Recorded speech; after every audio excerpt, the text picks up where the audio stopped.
আসসালামু আলাইকুম ওয়া আসসালামু আলাইকুম রাহমাতুল্লাহি ওয়া ওয়া বারাকাতুহু। রাহমাতুল্লাহি ওয়া বারাকাতুহু। আমরা আমরা পূর্ব নির্ধারিত প্রোগ্রামে নির্ধারিত আজকে চলে প্রোগ্রামে আসলাম। আজকে চলে আসলাম।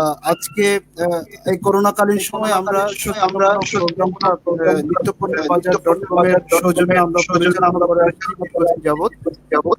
তো আজকে তো আমরা আজকে আমরা একটু টেকনিক্যাল প্রবলেম থাকা প্রবলেম সত্ত্বেও থাকা সত্ত্বেও আমরা সেই আমরা সেই প্রবলেমটাকে জয় করে আজকে প্রবলেমটাকে আমাদের জয় করে মূল আজকে আমাদের প্রোগ্রামে মূল চলে আসছি, প্রোগ্রামে যদিও চলে বা ১ আসছি। ঘন্টা যদিও বা লেট। ১ ঘন্টা লেট। তারপরেও আমি তারপর আমি আমার দেশের অভ্যন্তরে দেশের এবং বাইরে অভ্যন্তরে থেকে এবং যারা বাইরে আমাদেরকে থেকে যারা শুনছেন, আমাদের আমাদের দর্শকবৃন্দ আছেন, দর্শকবৃন্দ তাদেরকে আমি আছেন তাদেরকে ক্ষমা আমি সুন্দর দৃষ্টিতে ক্ষমা সুন্দর দেখার আহ্বান দৃষ্টিতে দেখার জানাচ্ছি। আহ্বান এবং জানাচ্ছি আজকে এবং আজকে আমাদের এই আমাদের প্রোগ্রামের এই প্রোগ্রামের আলোচ্য বিষয় আলোচ্য বিষয় বিষয়বস্তু হচ্ছে বিষয়বস্তু হবে বিয়ে, বিয়ে, সামাজিক সামাজিক দৃষ্টিভঙ্গি এবং দৃষ্টিভঙ্গি ইসলাম এবং কি ইসলাম বলছে এই কি বিষয়টা বলছে এই নিয়ে আমরা বিষয়টা নিয়ে আমরা আজকের আজকের প্রোগ্রামটা আমরা প্রোগ্রামটা সাজিয়েছি। আমরা আজকে সাজিয়েছি। আমাদের মাঝে আজকে আমাদের উপস্থিত মাঝে আছেন উপস্থিত আছেন আহ, আহ, আমাদের আমাদের লোহাগাড়া সাতক্ষীরা লোহাগাড়া বরেন সাতক্ষীরা বরেন কাজী পরিবারের গাজী পরিবারের কাজী কাজী আমাদের সরব সরব মাদ্রাসার মাদ্রাসা যিনি ভারপ্রাপ্ত অধ্যক্ষ ভারপ্রাপ্ত অধ্যক্ষ জনাব কফিল জনাব উদ্দিন ভাই কবির আমাদের উদ্দিন মাঝে ভাই উপস্থিত আমাদের মাঝে আছেন। উপস্থিত আছেন। আমাদের মাঝে আমাদের উপস্থিত মাঝে আছেন উপস্থিত আছেন বিশিষ্ট মানবাধিকার কর্মী, মানবাধিকার কর্মী, লোহাগাড়ার কৃতি লোহাগাড়ার সন্তান কৃতি জনাব সন্তান কুতুব ভাই জনাব আমাদের কুতুব মাঝে ভাই আমাদের উপস্থিত মাঝে আছেন। উপস্থিত আছেন। আমি আর আমি কালক্ষেপণ আর না কালক্ষেপণ করে না করে সরাসরি আমাদের সরাসরি প্রোগ্রামে আমাদের চলে যাচ্ছি। প্রোগ্রামে আমাদের চলে যাচ্ছি। আমাদের দর্শকবৃন্দকে আমি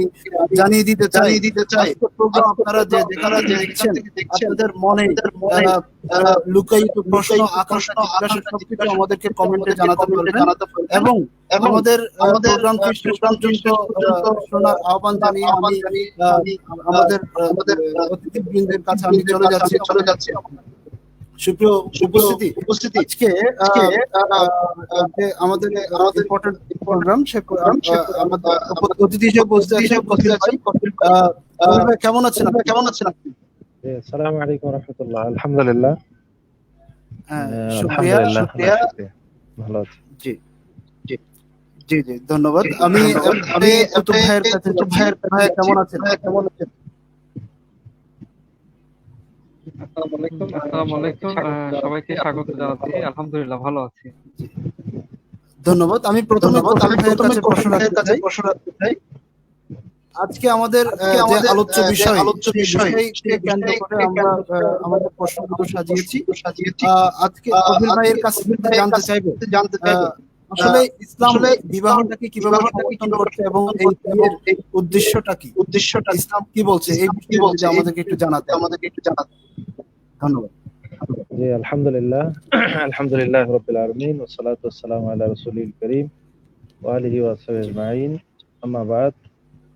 আমি প্রথমেই আজকের আমাদের সুন্দর আয়োজন লোহাগাড়া নিত্যপণ্যের বাজার.com এর পরিচালক আজকে যিনি উপস্থাপনা করছেন ডাক্তার এইচ.এম. সফিউল্লাহ নোমানকে আমি আন্তরিক ধন্যবাদ জানাচ্ছি। একই সাথে আজকের অতিথি হিসেবে আছেন আমাদের মানবাধিকার কর্মী আমার অনুজ প্রিয় স্নেহাস্পদ মোহাম্মদ কুতুব তারিক। আমি সকলকেই আহ্বান জানাচ্ছি। আমাদের পূর্ব নির্ধারিত বিষয় ছিল বিয়ে, সামাজিক দৃষ্টি ও ইসলাম।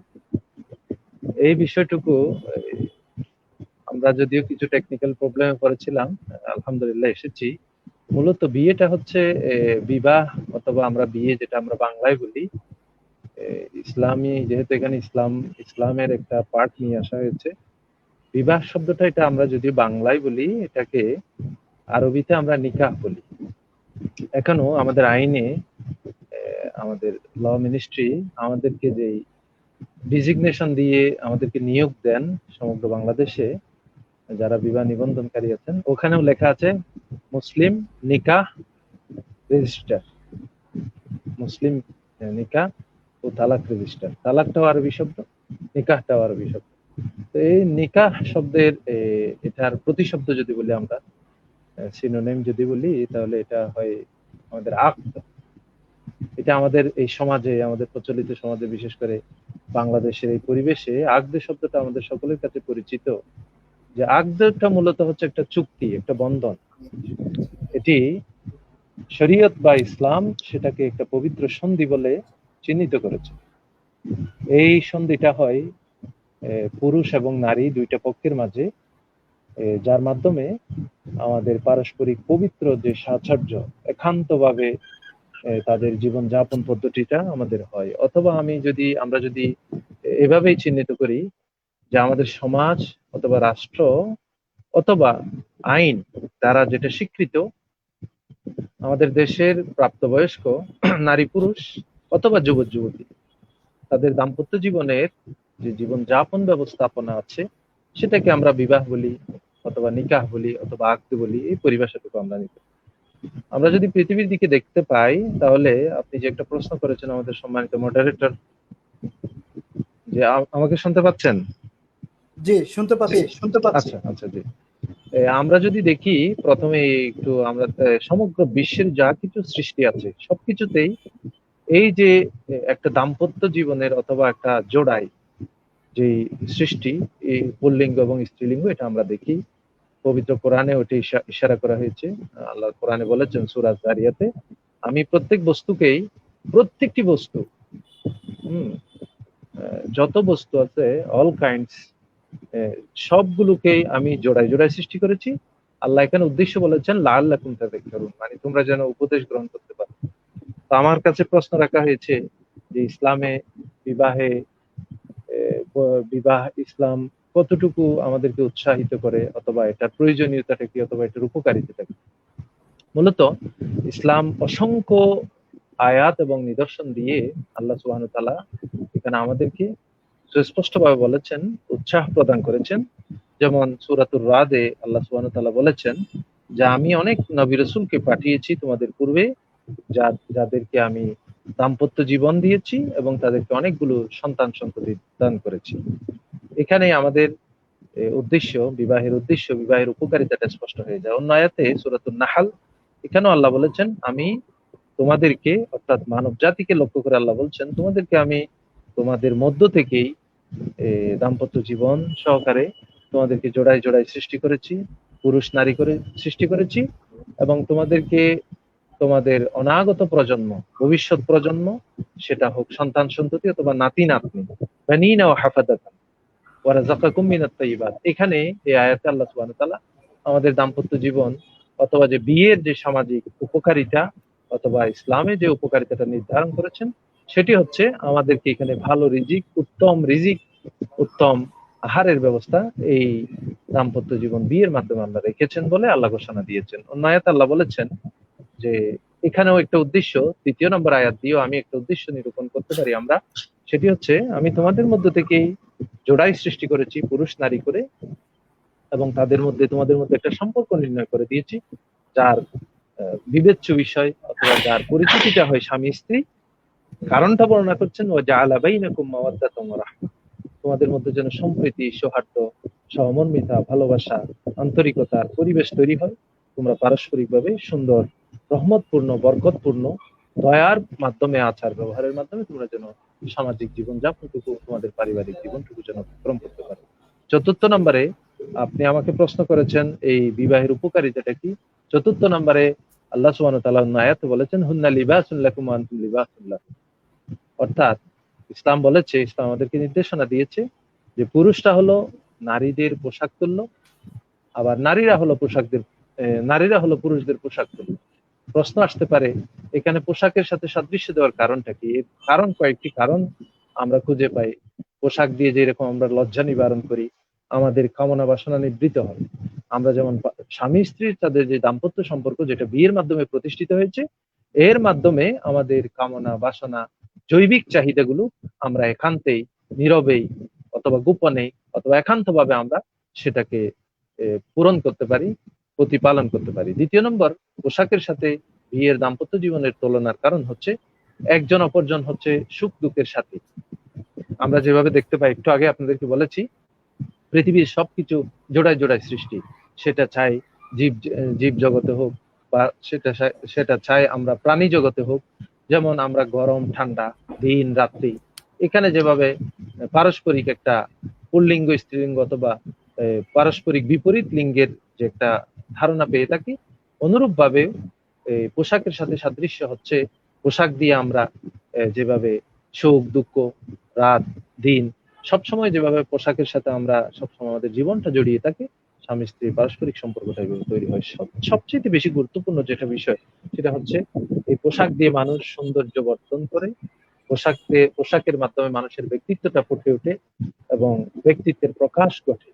মানুষ যখন বিয়ে করে তখন সমাজের মধ্যে সে মূল্যবান হয়, সমাজের মধ্যে সে ব্যক্তিত্ববান হিসেবে প্রকাশিত হয় এবং সর্বোপরি এই বিয়ের মাধ্যমে আমাদের সামাজিক অথবা আমাদের যে অ্যাচিভমেন্টটা হয় সেটি হচ্ছে আমাদের বংশধারাটা রক্ষা হয়। যেভাবে হযরত আদম আলাইহিস সালাম থেকে, আদি পিতা আদম আলাইহিস সালাম থেকে আমাদের বংশের ধারাক্রম শুরু হয়েছে, এটা আল্লাহ যতদিন চান অথবা আমরা যেটা বলি মহাপ্রলয় কিয়ামত দিবস পর্যন্ত যতদিন থাকে ততদিন পর্যন্ত এই বংশধারা এটা সাব্যস্ত হয় বা আমাদের রক্ষা হয় এই বিয়ের মাধ্যমে, বিবাহ বন্ধনে আবদ্ধ হয়।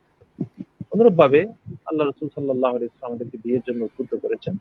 বিবাহের এই এই বিষয়গুলো আমরা উপকার হিসেবে আমরা এখানে পাই, যে আমাদের বংশধারা সাব্যস্ত হয়, আমাদের লজ্জা নিবারণ হয়, আমাদের ব্যক্তিত্বের প্রকাশ ঘটে, আমাদের সুখ দুঃখের সাথীর মতো অনুরূপ ভাবে তারা আমাদের সাথী হয়, পুরুষ নারীর, নারীর পুরুষের সাথী হয়ে থাকে।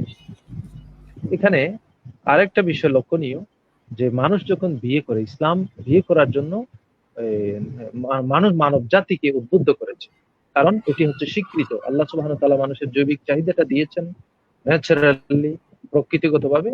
এমন বলেন নাই, যে বলা হয়েছে ইসলাম হচ্ছে স্বভাব ধর্ম। কেমন স্বভাব? এই যে ইসলাম এমন আদেশ করেন নাই যে তোমাদের মধ্যে থেকে উত্তেজনা থাকবে, তোমাদের মধ্যে আবেগ থাকবে, তোমাদের মধ্যে যৌন কামনা বাসনা থাকবে, তোমরা সেটাকে চরিতার্থ করতে পারবে না। ইসলাম এই ধরনের বৈরাগ্যবাদকে অথবা কাঠিন্যতার দিকে আরোপ না করে ইসলাম হচ্ছে স্বভাব ধর্ম, এটা মানুষ পূরণ করতে চায়, এটাই আবেগটা নিবৃত করতে চায়। কিভাবে করবে? সেটি হচ্ছে একটি বৈধ পন্থা, এটি হচ্ছে বিয়ে। আল্লাহ রাসূল সাল্লাল্লাহু আলাইহি ওয়াসাল্লাম তিনিও সেভাবে উদ্বুদ্ধ করেছেন। তিনি বলেছেন, নবীদের যত প্রেরিত পুরুষরা এসেছিলেন, নির্বাচিত পুরুষরা এসেছিলেন আল্লাহর পক্ষ থেকে, তাদের 4টি বৈশিষ্ট্য রয়েছে, ব্যক্তিগত বৈশিষ্ট্য, আদর্শ তারা ধারণ করেছেন প্রত্যেক নবী রাসূলরাই। তন্মধ্যে অন্যতম হচ্ছে বিয়ে করা। প্রত্যেক নবীরা, হযরত ঈসা আলাইহিস সালাম বাদ দিয়ে প্রত্যেক নবীরাই বিয়ে করেছিল।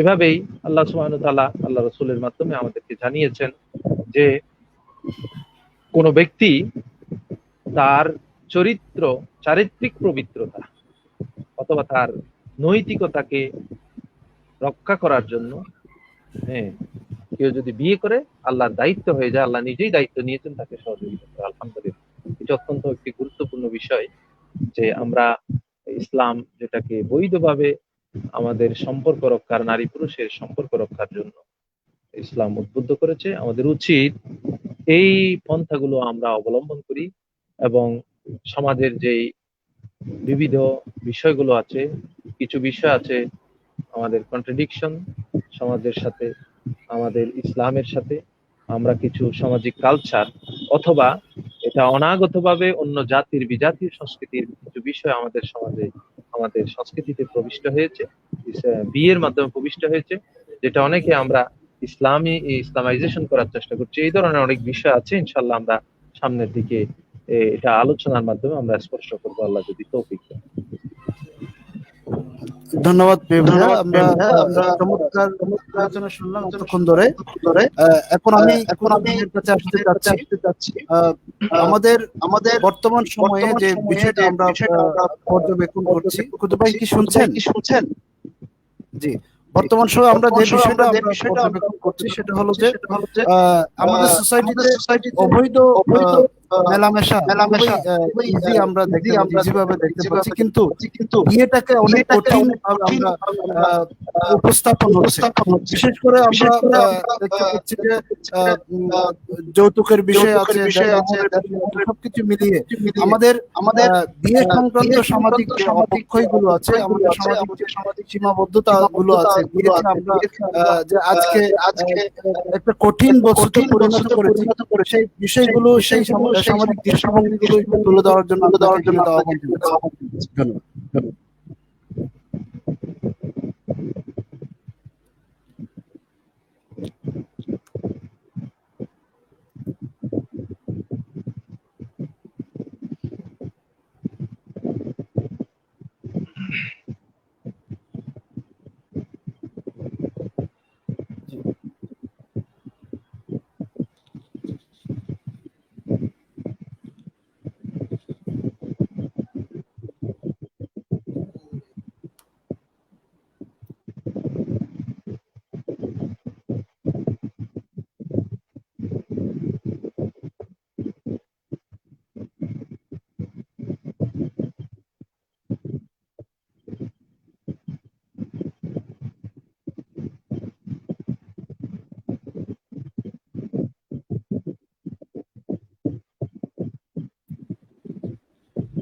ভাইয়া কি আমাকে শুনছেন? জি, শোনা যাচ্ছে, কিন্তু আমাদের অতিথির সাউন্ড গুলো শোনা যাচ্ছে না। আচ্ছা, কুতুব ভাইয়া আমাকে শুনছেন? আপনার ওখানে নেটওয়ার্ক বেশি প্রবলেম করছে মনে হয়।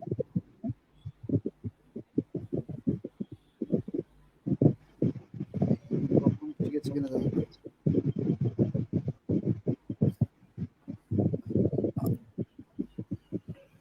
আচ্ছা, যাই হোক, আমরা কুতুব ভাইয়ের কাছে পরে এসেছি। কুতুব ভাই আমাকে শুনছেন? জি, আমি শুনতে পাচ্ছি।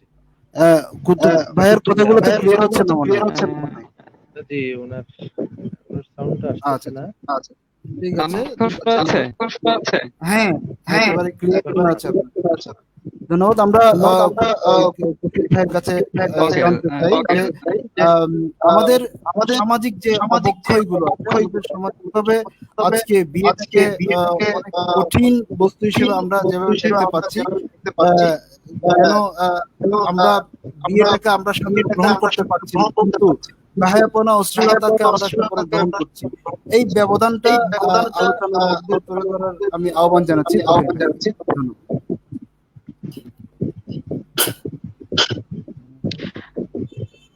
ধন্যবাদ সম্মানিত উপস্থাপক। আমি ধন্যবাদ জানাচ্ছি উপস্থাপককে, সেই সাথে ধন্যবাদ জানাচ্ছি নিত্যপণ্যের বাজার.com লোহাগাড়া, যারা এই সংকটময় পরিস্থিতিতে সুন্দর একটি উদ্যোগ গ্রহণ করেছেন লোহাগাড়া মানুষের জন্য। তাদের সেই উদ্যোগকে সাধুবাদ জানাচ্ছি এবং সেই উদ্যোগের উত্তরোত্তর সফলতা কামনা করছি। আজকের সম্মানিত অতিথি কফিলুদ্দিন সাইদ ভাইকে আন্তরিক ধন্যবাদ জানাচ্ছি। খুবই শ্রদ্ধেয় একজন বড় ভাই। ভাই অত্যন্ত সুন্দরভাবে ইসলামের দৃষ্টিতে বিবাহ কেন গুরুত্ব সেই বিষয়টি উপস্থাপন করছেন এই মধ্যে। আশা করি আপনারা শুনেছেন। উপস্থাপক আমাকে যে বিষয়টি বলতে বলেছেন, আমি চেষ্টা করছি সেই বিষয়টা কিছুটা আলোকপাত করার জন্য।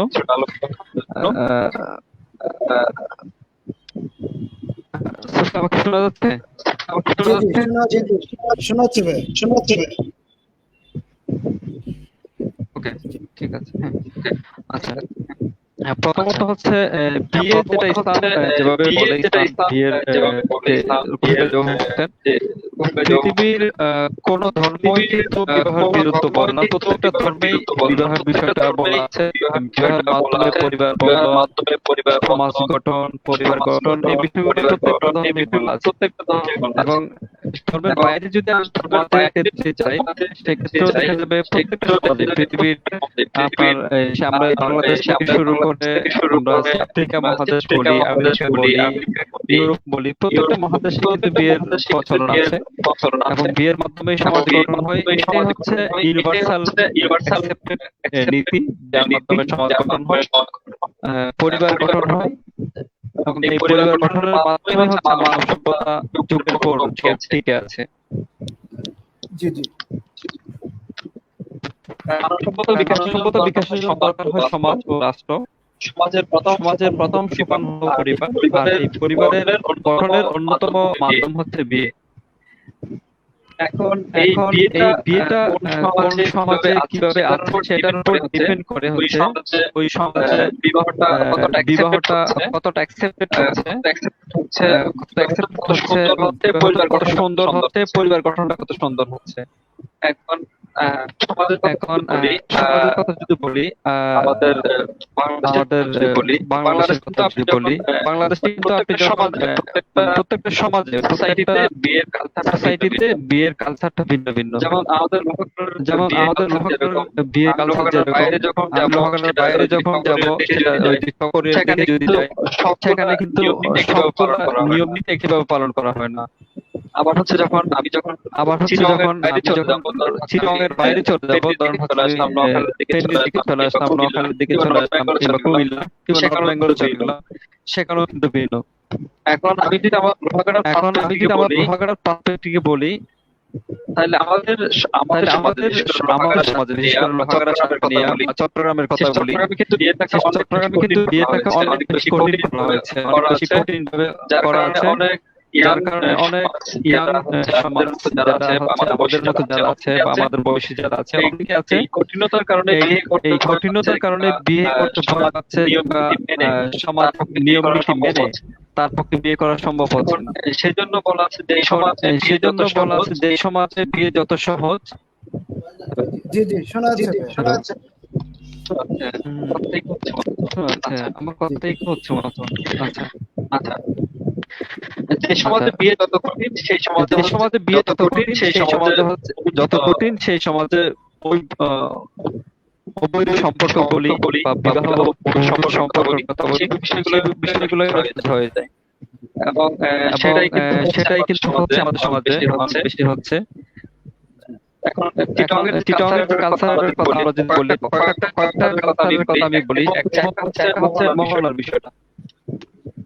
এখন চিটাগংয়ে হচ্ছে মহল্লার বিষয়টা হচ্ছে আমাদের সোশ্যাল কাস্টমস বিষয়। এটা হচ্ছে আত্মমর্যাদার বিষয়ের মতো।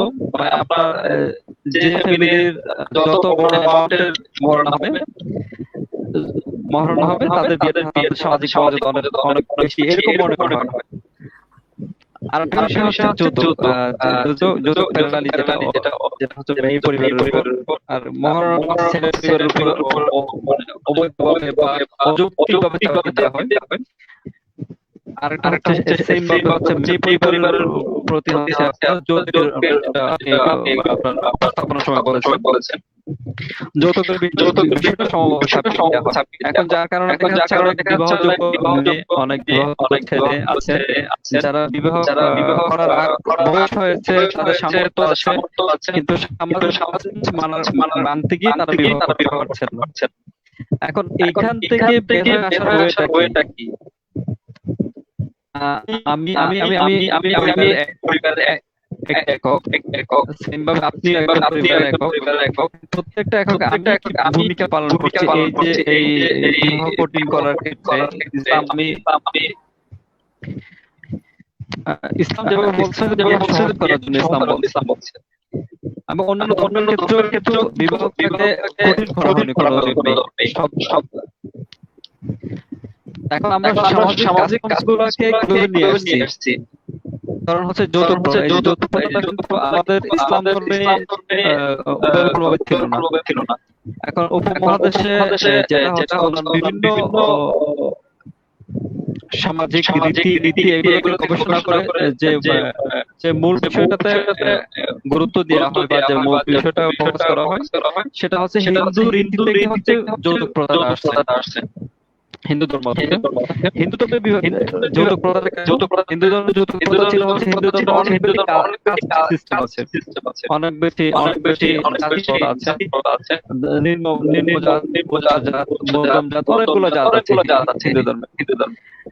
এখন সেই কারণে যেটা হয় যে হিন্দু ধর্মের নিম্ন বর্গের একজন হিন্দু উচ্চ বর্গের একজন হিন্দুর সাথে সামাজিক বন্ধন সৃষ্টি করার জন্য তারা হচ্ছে অনেক পরিমাণ উপহার উপঢৌকন দিয়ে তাদেরকে আকৃষ্ট করার চেষ্টা করতো।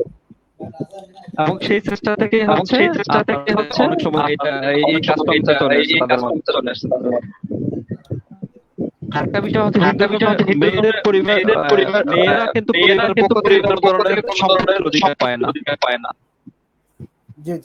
যেহেতু সে সম্পত্তির অধিকার পায় না, তারা এই বিবাহের সময় এই সম্পত্তি পরিবারের যতটুকু নিয়ে যেতে পারে এটাই হচ্ছে তাদের জন্য সম্পদ। এই যৌতুক প্রথা হচ্ছে আমাদের ইসলাম ধর্মে চলে আসছে, মানে সোসাইটি থেকে একজনের দেখা এটা হচ্ছে আমাদের ইসলাম ধর্মের মধ্যে বা অন্যান্য মুসলিমদের মধ্যেও কিংবা অন্যান্য ধর্মের মধ্যেও এটা একবার ওতপ্রোতভাবে চলে গেছে। এরপর হচ্ছে মহারণার বিষয়টা, কিন্তু মহারণার বিষয় যেটা বলেছেন আমি আজকে এই বিষয়ে করতে গিয়ে দেখলাম যে রাসূল ইসলাম কাছে একজন সাহাবী এসে বললেন যে আমি বিবাহ করতে চাই। তখন রাসূল ইসলাম বললেন তোমার কি আছে? তখন ওই সাহাবী বললেন যে আমার কাছে কিছু নাই। তখন বড় বলল তুমি তোমার ঘরে গিয়ে দেখে আসো, তোমার কাছে কি আছে আমাকে জানাও। ওই লোক হচ্ছে ওই সাহাবী হচ্ছে আপনার ঘরে গেলেন, করে এই সাহাবী ফিরে আসলেন, ফিরে আসার পর বললেন, ইয়া রাসূলুল্লাহ, আমার কাছে এই এক লুঙ্গি আছে, এই লুঙ্গি ছাড়া আর কিছুই নাই। এখন লুঙ্গিটা রাসূল বললেন যে তুমি যদি এই লুঙ্গিটা দিয়ে দাও, এই যদি এই লুঙ্গিটা দিয়ে দাও, পরিধান করবে না হয় তোমার ওয়াইফ পরিধান করবে, এর বাইরে তো এই এটা তো দুইজন শেয়ার করা যাবে। তারপর বলো তুমি আবার যাও। এরপর হচ্ছে সে লোকটি আবার গেলেন, আবার পরে হচ্ছে আবার ফিরে আসলেন, আবার ফিরে আসার পর রাসূল বললেন, ইয়া রাসূলুল্লাহ, আমার কাছে এই ছাড়া আর কিছুই নাই। তখন রাসূল ওর দেখেছি অনেকক্ষণ চুপ করে থাকার কারণে রাসূল তখন বললেন যে তুমি ইয়া সাহাবী, কোরআনের আয়াত জানো না, কোরআনের কত আয়াত জানো? জি তখন তো সাহাবী রাদিয়াল্লাহু আনহু কোরআনের সূরা রাসূল এই সূরাগুলো জানি। জি ধন্যবাদ ভাইয়া। আমি একটু সেটা হলো যে এটা ভাই কি শুনছেন আমাকে? ভাইয়াকে বলছি যে কথাটা পুনরাবৃত্তি হচ্ছে, যার কারণে একটু প্রবলেম হচ্ছে। আপনি একটু লিভ নিয়ে আবার এটা রিকোয়েস্ট রাখা হচ্ছে, আপনি একটু লিভ নিয়ে এন্ট্রি নেন। এর মধ্যে আমি আপনার কাছে বলছি যে আমি কথাটা শুনতে পাচ্ছেন? জি জি, উনি যে বিষয়টুকু যেটা বলতে চেয়েছেন অনেক সুন্দরভাবে বলেছেন। জি আমাদের অতিথি জনাব কুতুব তারেক, তিনি খুব সুন্দরভাবে বলেছিলেন আমাদের চলমান সংকটগুলো বিয়ে কেন্দ্রিক। তো আমি কয়েকটি বিষয় এখানে একটু, যেহেতু আমি দায়িত্বের খাতিরে অথবা পেশাগত কারণে আমি এর সাথে জড়িত, আরো কিছু বিষয় আমি এটার সাথে যেগুলো আমরা সমস্যা হিসেবে আমরা সম্মুখীন হই, তার মধ্যে যে চলমান সংকটগুলো আমাদের এলাকা বেসিস আমাদের কাছে আসে, যেমন আসে বিবাহের বয়স কেন্দ্রিক, অর্থাৎ বাল্য বিবাহ। আমাদের বাংলাদেশ গণপ্রজাতন্ত্রী বাংলাদেশ সরকার বাল্য বিবাহ নিরোধ আইন, এই ধরনের আইন পাশ করেছে, এবং আমাদেরকে নিয়ে বিভিন্ন সেমিনার, সিম্পোজিয়াম, দেশের শিক্ষক, এরপরে গ্রাম সরকার ইত্যাদি ওদেরকে নিয়ে এই বিষয়টাকেও একটা ক্রাইসিস হিসেবে চিহ্নিত হয়েছে। এরপরে অতিথি বলেছেন যৌতুক প্রথা, উনি অনেক সুন্দরভাবে ইতিহাসটুকু টানলেন, যথেষ্ট তিনি যথার্থই বলেছেন। এরপরে আরো আমরা যে বিষয়গুলো দেখি, আমাদের অনেক বিষয় গভীরভাবে যেটা জড়িত শ্বশুর বাড়ি কর্তৃক, শ্বশুর শাশুড়ি কর্তৃক অথবা শ্বশুর বাড়িতে গৃহবধূর নির্যাতন, বিয়ের পরে এই বিষয়টা একটা ক্রাইসিস হিসেবে আমাদের কাছে আসে। এরপরে স্বামী কর্তৃক শারীরিক মানসিক নির্যাতন, এই ধরনের কিছু বিষয় চলমান সংকট হিসেবে আমরা দেখতে পাই। দেনমোহরের বিষয়টা বলা হয়েছে, এটা অত্যন্ত গুরুত্বপূর্ণ বিষয়। এরপরে আর একটা বিষয় বহু বিবাহ, স্বামীদের মধ্যে একটা বহু বিবাহের প্রবণতা আমরা দেখতে পাচ্ছি ইদানিংকালে। এবং সর্বোপরি ইমিডিয়েটলি এই লাস্টের শেষ দশকগুলোতে আমাদের কাছে যে বিষয়টা স্পষ্ট হচ্ছে, তালাকের যথেচ্ছ ব্যবহার, কথায় কথায় তালাক, এরপরে অথবা স্ত্রী কর্তৃক তালাক অথবা স্বামী কর্তৃক তালাক, যেটা আমরা আগে এর হারটা আমরা এভাবে দেখিনি। আরো কয়েকটি জি একটু ডাবলিং হচ্ছে, তো তাই আপনাকে লিভ নিয়ে আবার এন্ট্রি নিতে বলছি আমি, মানে পুশ রেখে জি ঠিক আছে। আচ্ছা জি, এরপরে আমরা দেখতে পাচ্ছি এই নারী কর্তৃক অর্থাৎ স্ত্রী কর্তৃক মহারণা আদায়ের জন্য, বিশেষ করে এটা খুব বেশি আমাদের দেখা যাচ্ছে ইদানিং, মহারণা আদায়ের জন্য নামমাত্র বিয়ে রেজিস্ট্রি হচ্ছে, তাদের মধ্যে কোনো দাম্পত্য সম্পর্ক নেই। যে দাম্পত্য যে উদ্দেশ্যে বিয়েটা যে উদ্দেশ্যে করা হয়, তাদের মধ্যে যে মিল মহব্বত, একটু আগে যে বিষয়গুলো আপনাদেরকে 4টি বিষয় আমি দৃষ্টি আকর্ষণ করেছি, আলোচনা করেছি, এই বিষয়টাকে সম্পূর্ণ হাইড করে বিবাহ জাস্ট রেজিস্ট্রি হবে, এরপরে তাদের মধ্যে বিচ্ছেদ, মেয়ে কর্তৃক বিচ্ছেদটা কামনা করলো, এরপরে স্বামীর উপরে মহারণাটা চাপিয়ে দেওয়া হলো, এটা একটা বিষয়। এরপরে আরেকটা বিষয় আসছে পরকীয়ার বিষয়। অনেক আমরা দেখতে পাচ্ছি অনেক হত্যা পরকীয়ার বিষয়, স্বামী হয়তো বিদেশে থাকেন, এই সুযোগে স্ত্রী পরপুরুষের প্রতি আকৃষ্ট হয়েছে, অথবা এমন স্ত্রীর অক্ষমতা, স্ত্রীর রুচিবোধের অভাবের কারণে স্বামী অন্য স্ত্রীর প্রতি মনোযোগী হয়েছে, এই পরকীয়ার বিষয়টাও আমাদের বিয়ের ক্ষেত্রে আসছে। আর আন্তর্জাতিক পরিমণ্ডলে অথবা আমাদের সোসাইটি কেন্দ্রিক এই বিষয়টাও এখানে যুক্ত হচ্ছে। অনেক ক্ষেত্রে আমরা দেখতে পাচ্ছি, আমরা যারা মডার্ন নিউ জেনারেশন বলছি, সমকামিতার দিকে আমাদের ঝুঁকে যাওয়ার এই ঝুঁক প্রবণতা অনেক যেগুলো উন্নত বিশ্বের আমরা দেখতে পাই, অনেক আন্দোলন তারা রাষ্ট্র কর্তৃক স্বীকৃত হয়েছে, আইন দ্বারা তারা সুরক্ষিত হয়েছে, যে সমকামিতা যে বিষয়টা পৃথিবীর কোনো প্রাণী জগতের মধ্যে নেই। এটা আমরা যে পৃথিবীর শ্রেষ্ঠ জাতি, আমরা যে আশরাফুল মাখলুকাত বলি, আমরা যে পৃথিবীর শ্রেষ্ঠ জীব প্রাণী, এখানে আমরা হয়ে আমরা যে সমকামিতা অর্থাৎ সমলিঙ্গের সাথে তাদের যে সম্পর্ক, এই ধরনের একটা বিষয় এখানে অন্তর্ভুক্ত করার চেষ্টা করা হচ্ছে, যেগুলো চলমান সংকট হিসাবে আমরা এখানে দেখতে পাই। এগুলো উত্তরণ করার জন্য আমাদের অত্যন্ত সমাজ সচেতনতা দরকার। যেমন আজকে আমরা যেভাবে আসছি, অনুরূপভাবে আমাদের নারীদেরকে, আমাদের মা বোনদেরকে, আমাদের যারা স্বামী হব তাদের কিছু করণীয় আছে, স্ত্রীদের করণীয় আছে, আমাদের পরিবারের মণ্ডলের যে সামাজিক যে ব্যবস্থাপনা আছে শ্বশুর বাড়ির কর্তৃক, এই ব্যবস্থাপনাগুলো নতুন ভাবে ঢেলে সাজানো দরকার। এবং এক্ষেত্রে কাজ করার জন্য শিক্ষক, আলেম এবং সচেতন মহল, শিক্ষিত গোষ্ঠী সকলকে এগিয়ে আসা দরকার। আমাদের অতিথি উদয় আমাদের কাছে এসেছেন, আমি বেশি বলে ফেলছি হয়তো, ইনশাআল্লাহ আমাদের আমরা অবশ্যই টেকনিক্যাল প্রবলেমের কারণে চলে আসতে হয়েছে। আমি কিন্তু খুব চমৎকার আলোচনা রাখছিলাম, আমি এখানে একটু টেকনিক্যাল প্রবলেম হয়েছে, আলোচনা রাখার আহ্বান জানাচ্ছি। ধন্যবাদ। আমি আসলে খুব এনজয় করতাম পরিবারের আলোচনা, ভালো হতো। আচ্ছা, যেটা বলছিলাম যৌতুকের বিষয়ে আমি বলছিলাম, যৌতুকটা কি আসলো সেটা বলছিলাম যে হিন্দু ধর্ম থেকে, হিন্দু ধর্মের যে প্রাচীন রীতি, সেখান থেকে মূলত যৌতুকের উৎপত্তি। এবং ইসলামের যে প্রাচীনতম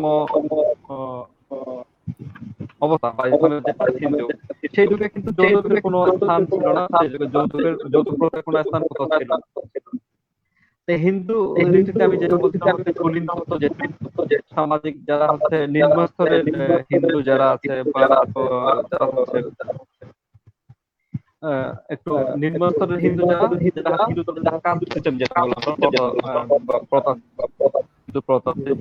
সেই প্রথাতে হচ্ছে তারা নিম্ন জাতের হিন্দু, সেই হিন্দুরা হচ্ছে উচ্চ জাতের হিন্দুদের সাথে সম্পর্ক তৈরির জন্য এই যৌতুক প্রথাটা বিদ্যমান ছিল, বিরাজমান ছিল।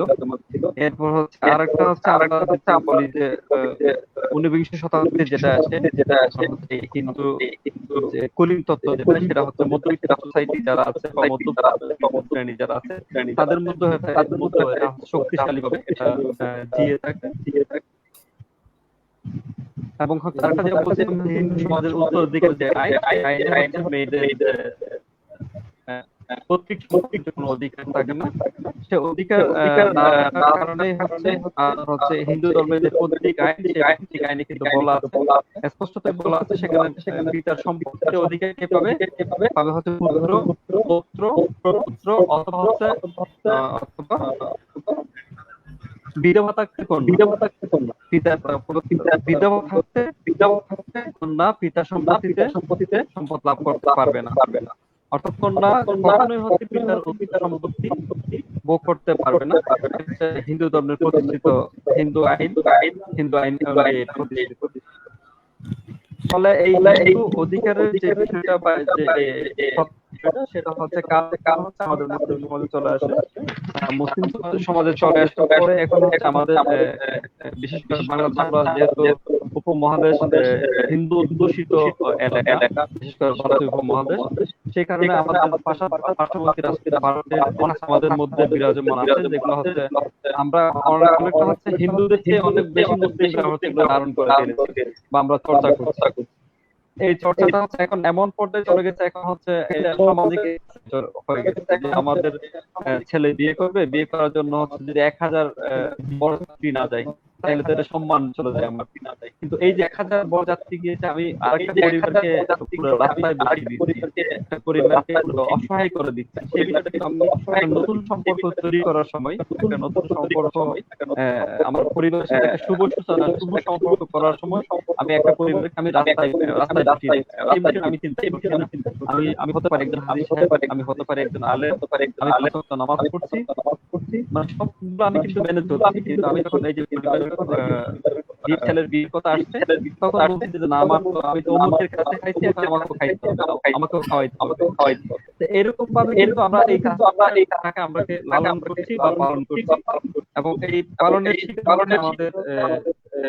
আমাদের অনেক আমাদের বলবো যে আমাদের অনেক মা বোন, আমাদের অনেক ভাই, আমাদের অনেক চাচা, যারা হচ্ছে এই কারণে হচ্ছে নানাভাবে কবিতা যেটা অনেকগুলো বিষয় বলছিলেন যে কিন্তু আমাদের যে যেটা বাল্য বিবাহ একটা কারণ হচ্ছে, একটা কারণ কিন্তু যৌতুক আছে বাল্য বিবাহের কারণে। এটা হচ্ছে বাল্য বিবাহের পরে নারী নির্যাতন যেটা হচ্ছে, সেটা হচ্ছে এরপর হচ্ছে আপনার যে তালাকের বিষয়টা, সেটাও কিন্তু যৌতুকের কারণে, যৌতুকের এই সমস্যার কারণে কিন্তু তালাকের বিষয় চলে আসছে। এখন আমি এটা হচ্ছে আপনার যেটা বলছিলাম যে বাল্য বিবাহের বিষয়, আমরা বিভিন্ন এলাকায় গবেষণা করার ক্ষেত্রে কিছু বিষয় আমরা পেয়েছি। এর মধ্যে আমি কয়েকটা বিষয় শেয়ার করি, মানে বাল্য বিবাহ কি কারণে হয়। খুব ইন্টারেস্টিং। সেটা হচ্ছে অনেক পরিবার যখন কোনো একটা ভালো পাত্র অর্থাৎ হচ্ছে পাত্রের টাকা পয়সা পাত্র দেখতে সুদর্শন, তখন মনে করে যে না, আমি এই পাত্র নিয়ে গেছি, এখনই মেয়ের বয়স কত দেখার বিষয় না, পাত্র আসছে, ভালো পাত্র পেয়েছি, মেয়েকে বিয়ে দিতে হবে। তখন হচ্ছে তখন পার্শ্ববর্তী কেউ কি বলে যে না, এই আপনার বয়স হয়নি, বিয়ে দিয়ে দেবে। তখন হচ্ছে বলে যে আমার এই যে পাত্রটা পেয়েছি, এটা তার পাত্র, তুমি পরবর্তী দিন আমার মেয়ে দায়িত্ব দিবে। মানে এমন হয়েছে সেই সাথে কোনো কথা বলতে না পারে, সেটা দায়িত্ব নিতে পারবে মেয়ে। ফলে এখন গভর্নমেন্ট আইন আছে, বাল্য বিবাহ নিরোধ আইন আছে, সেই আইন অনুযায়ী আমি প্রত্যেক ভূমিকা রাখতে পারি। এখন প্রত্যেকটা উপজেলা প্রশাসন খুবই শক্ত অবস্থানে আছে এই বাল্য বিবাহ নিরোধের বিষয়ে।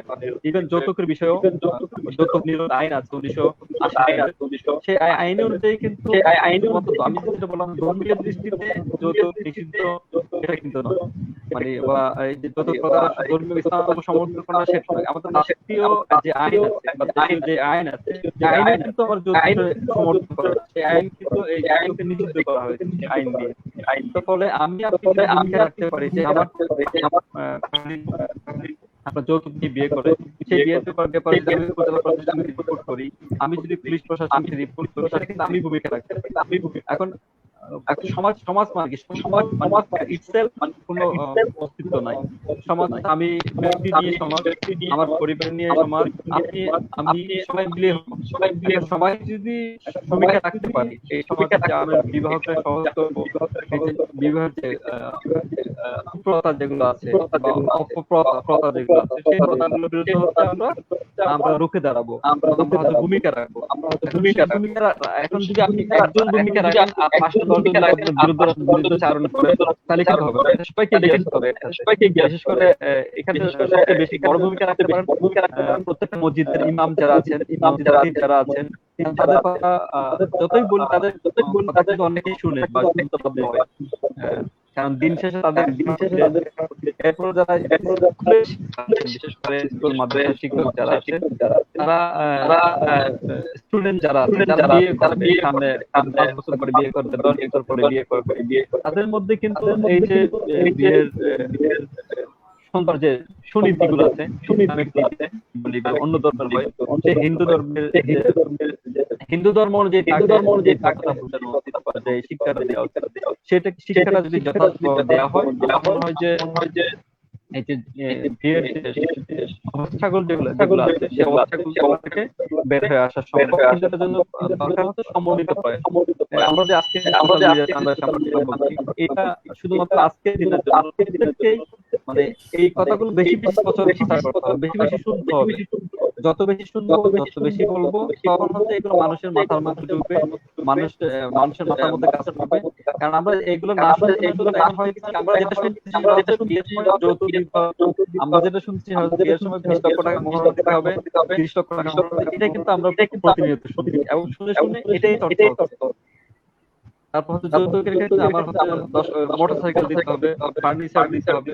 এখন তো আরো সুন্দর সিস্টেম চলে এসেছে, সেটা হচ্ছে আমরা যৌতুক বলি না, এখন বলা হচ্ছে গিফট, মানে গিফট বলে, উপহার বলে। সে উপহারটা এখন উপহারটা কি, আমি কি আগে স্বেচ্ছায় দিচ্ছি না আমি হচ্ছে বাধ্য হয়ে দিচ্ছি? আমাকে সোশ্যাল প্রেশার তৈরি করা হচ্ছে করে যে মানে বলতেছেন যে আপনি বলা হচ্ছে যে আপনার মেয়ে তো থাকবে, মেয়ে যদি টাকা দিতে পারেন তা আপনি দিবেন। মানে এইভাবে বলা হচ্ছে। আবার বলা হচ্ছে যে না, আমাকে কিছুই দিতে হবে না। তারপর বলতেছে হচ্ছে আপনার আমার বড় ছেলের জন্য এটা, মেজর ছেলের জন্য এটা দিয়ে, ছেলের জন্য এটা দিয়ে, আপনার কাছে আমি কিন্তু দাবি করছি, কিন্তু আপনি কিন্তু প্রেশারটা তৈরি করে দিয়ে দিয়েছেন। ফলে মানে গিফট বলি বা আপনার বলে উপহার বলি বা যৌতুক বলি, আমি যে জিনিসটা হচ্ছে আমার বিবাহের সময়, আমার ছেলের বিয়ের সময়, মেয়ের বিয়ের সময় আমি হচ্ছে অপর পক্ষকে জোর করে তাকে এক ধরনের প্রেশার ক্রিয়েট করে আমি আদায় করছি, সেটা কিন্তু যৌতুক। আপনি বলুন, যে ভাষায় বলুন, সেটা কিন্তু যৌতুক। আরেকটা যেটা বলছিলাম হচ্ছে মহারণের বিষয়, এটা অবশ্যই সহজ করতে হবে। কারণ আমি আমার ফ্রেন্ড সার্কেলের কথা বলি, আমরা অনেককে চিনি, কপিল হয়তো এই বিষয়টা আরো অনেক ভালোভাবে বলতে পারবেন। মহারণা বিষয়টা, মহারণা আমার চিটাগাঙ্গের যে কালচারটা হয়ে গেছে এখন হচ্ছে আপনার 10 লক্ষ টাকার নিচে হলে এটা প্রেস্টিজের বিষয় হয়ে যায়। মানে থাকে 1 লক্ষ টাকার নিচে মহারণা হবে। এই মহারণা আদায় করতে পারবে, মহারণা আদায় করে কিন্তু খরচ 20 লক্ষ টাকা মহারণা কথা, যেটা বিশেষ করে হয় যে 20 লক্ষ টাকা মহারণা, 1 লক্ষ টাকা আদায়, 29 লক্ষ টাকা হচ্ছে বকেয়া। এই সারা জীবন হচ্ছে 29 লক্ষ টাকা আর হচ্ছে পরিশোধ করা হয় না। এই কারণে কি হয়, আপনি একটা শুভ সম্পর্ক সূচনা করলেন, একটা পরিবার গঠন করলেন, এর সাথে সাথে একজন যে স্বামী, যে বর, তাকে কিন্তু সারা জীবনের জন্য ঋণী করলেন, তাকে পাপির খাতে নাম লিখিয়ে রাখলেন। এটা কখনোই সমর্থন করে না, এটা কখনো সমাজ সমর্থন করে না। এই কথা আমার মনে হয় প্রত্যেকটি সোচ্চার হওয়া উচিত।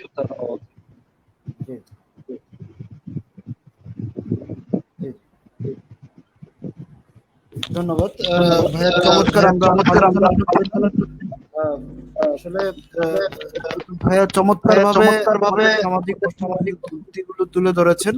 এ পর্যায়ে আমি কপিল ভাইয়ের কাছে আসবো, কপিল ভাইয়ের কাছে জানতে চাইবো যে সামাজিক যৌতুক, দেনমোহর এবং বহু বিবাহ সম্পর্কে ইসলামের দৃষ্টিভঙ্গি, সেই দৃষ্টিভঙ্গিটা একটু দয়া করে তুলে ধরার আহ্বান জানাচ্ছি কপিল ভাইকে। ধন্যবাদ। জি, ধন্যবাদ আমাদের সময় তো মডারেটর। আসলে অনেক কথাই চলে এসেছে। আমাদের চলমান সংকটগুলো, আমাদের গভর্নমেন্ট বিভিন্ন ধরনের আইন প্রণয়ন করেছে, যেমন এই যে বিবাহ বিচ্ছেদ, দাম্পত্য অধিকার পুনরুদ্ধার করা, দেনমোহর যথাযথভাবে আদায়ের ব্যবস্থা করা, তারপর পরপুরুষের ভরণ পোষণ যেটা আমরা বলি ওটা যথাযথভাবে আদায় করা, একজন তাদের মধ্যে ডিভোর্স হয়ে গেলে, তালাক হয়ে গেলে বা বিবাহ বিচ্ছেদ হলে শিশু সন্তানের অভিভাবকত্ব এবং তত্ত্বাবধান কে করবে, এই মৌলিক 5টি বিষয় নিয়ে 1985-এ দ্য ফ্যামিলি কোর্ট অর্ডিন্যান্স নামে একটা আইন পাস হয়েছে সরকারে। আমরা দেখতে পাচ্ছি বিভিন্ন ধরনের সচেতনতা তৈরি, রাষ্ট্রযন্ত্র, প্রশাসন, ধর্মীয় জনগোষ্ঠী, অথরিটি, সকলেই আমরা একটা জায়গায় এসে যেভাবে সচেতন হওয়া দরকার আমরা করছি, কিন্তু এরপরও আমাদের এই অপরাধগুলো অথবা আইনের দৃষ্টিতে যেটা ত্রুটিপূর্ণ বা অবৈধ, দণ্ডনীয়, অথবা আমরা যদি সেটা নৈতিক দৃষ্টিকোণে বিশ্লেষণ করি, ইসলামের দৃষ্টিতে যদি বিশ্লেষণ করি, সেটা যে নিষিদ্ধ বিষয়, যে বিষয়গুলো আসছে ইসলাম সেগুলোকে কখনো অনুমোদন করে না। এইগুলো আমাদের কিছুটা অজ্ঞতাও সেখানে কাজ করেছে। কারণ আমরা যখন ইসলাম আমাদেরকে সুন্দর পারিবারিক, এটা একটি বিশাল একটি ব্যাপার, এখানে অনেক জ্ঞানের বিষয় আছে। আমরা শুধু যুবক হলেই, কিছু টাকা পয়সা, একটা চাকরি বাকরি পেলেই বিয়ের জন্য আমরা আগ্রহী। এটা অনেক ক্ষেত্রে এটা ঠিক না। আমাদের যে ইসলাম বলেছে প্রত্যেক মুমিন নরনারীর জ্ঞান অর্জন করা, যেহেতু আজকের আমাদের বিষয় বিয়ে এবং সামাজিক দৃষ্টিতে ইসলাম কি বলেছে সে বিষয়টা আমাদের এখানে জরুরি। সুতরাং একজন যুবক সে যখন বিয়ের উপযুক্ত হলো, হাদিসে বলা হয়েছে, হে যুবক সম্প্রদায়, হে তরুণ প্রজন্ম, তোমাদের যাদের যোগ্যতা আছে, তোমাদের যাদের উপযুক্ততা আছে, তোমাদের যাদের যোগ্যতা আছে, তাহলে তোমাদের বিয়ে করা উচিত। এখন যোগ্যতাটার মাপকাঠিটা কি? মুহাদ্দিসিন ইকরাম, স্কলারগণ, বিশেষজ্ঞ গবেষকগণ তারা এই যোগ্যতার মাপকাঠি হিসেবে বয়সকে চিহ্নিত করেছেন, জ্ঞানকে চিহ্নিত করেছেন, তাদের আর্থিক অ্যাবিলিটিকে চিহ্নিত করেছেন, তাদের উপযুক্ত পরিবেশ। একটা বাইরের একটা মেয়ে, অপরিচিত মেয়ে আমার বাড়িতে আসবে, আমার সুখে দুঃখের অংশীদার হবে, তাকে সেই পরিবেশ, আমি গতানুগতিক ভাবে আমার ধারায় আমি চলে এসেছি, হ্যাঁ, যেই পরিবারে অন্যজন কর্তৃত্ব পূর্ণ পরায়ণ, সেই ক্ষেত্রে আমি তাকে কতটুকু সেফটি রাখতে পারবো, নিরাপত্তা রাখতে পারবো, এই বিষয়টা আমাদের খেয়াল করা দরকার। বিশেষ করে আমি যে জ্ঞানের কথাগুলো বলেছি, একজন পুরুষের বা একজন স্বামী সে যখন বিয়ে করে, তখন তাকে বিয়ের পরে স্ত্রীর হক কি, অধিকার কি, রাইটস গুলো কি কি সেগুলো জানা দরকার। আমি আদায় করব, যেমন মহারানার কথা আসছে, উভয় পক্ষ, নারী পক্ষ, পুরুষ পক্ষ, সকলের ক্ষেত্রে আমরা দেখতে পাচ্ছি কম বেশি ভালো মন্দ সব জায়গায় আছে, কিন্তু আধিক্যের ক্ষেত্রে আমরা সব জায়গায় ত্রুটিগুলো আমরা দেখতে পাই। এই যে বিষয় আপনাদের সামনে আমি বিষয় করলাম, যেমন একজন পুরুষের প্রথম নম্বর যে বিষয়টা, যে মহারানাকে সামাজিক রুচিবোধ অথবা মর্যাদার ক্ষেত্র হিসেবে নির্ধারণ না করে, এটা যে ইসলাম নির্ধারণ করেছে, এই মহারানা আদায় করাটা ফরজ। এই দৃষ্টিভঙ্গি প্রত্যেক স্বামীর রাখা উচিত, প্রত্যেক পুরুষের রাখা উচিত, প্রত্যেক প্রজন্মের রাখা উচিত। মহারানাটা এটা তথাকথিত ভাবে আমি রেখে দিলাম, আমি লিখলাম, এতটুকুতেই শেষ। অথবা আমাদের দেশে কথা আছে যে বিয়ের রাতেই, হ্যাঁ, আমরা ক্ষমা চেয়ে নেবো আমাদের স্ত্রীদের কাছে, এটা তো পুরুষের কাজ না। রাসূলুল্লাহ সাল্লাল্লাহু আলাইহি সাল্লাম যে এই মহারানা কম হলে বা বিয়ের খরচপাতি কম হলে যে সেই বিয়েতে আল্লাহ সুবহানাহু ওয়া তাআলা বরকত দেন, সে দাম্পত্য জীবনকে দীর্ঘ সময় স্থায়ী রাখেন, এবং তাদের মধ্যে যে সন্তানগুলো আসে, সেই সন্তানগুলো মেধাবী হয়, তারা চৌকস হয়, এবং তারা ভ্রাতৃত্ব হৃদয় নিয়ে তারা গড়ে ওঠে, একটি সুন্দর পরিবেশে তারা গড়ে ওঠে। এই কথাটা আল্লাহ রাসূল সাল্লাল্লাহু আলাইহি ওয়াসাল্লাম হাদিসের মধ্যে ইশারা করেছেন, যে ওই বিয়েটা বরকতপূর্ণ যেখানে বিয়ের খরচপাতিটা কম হয়।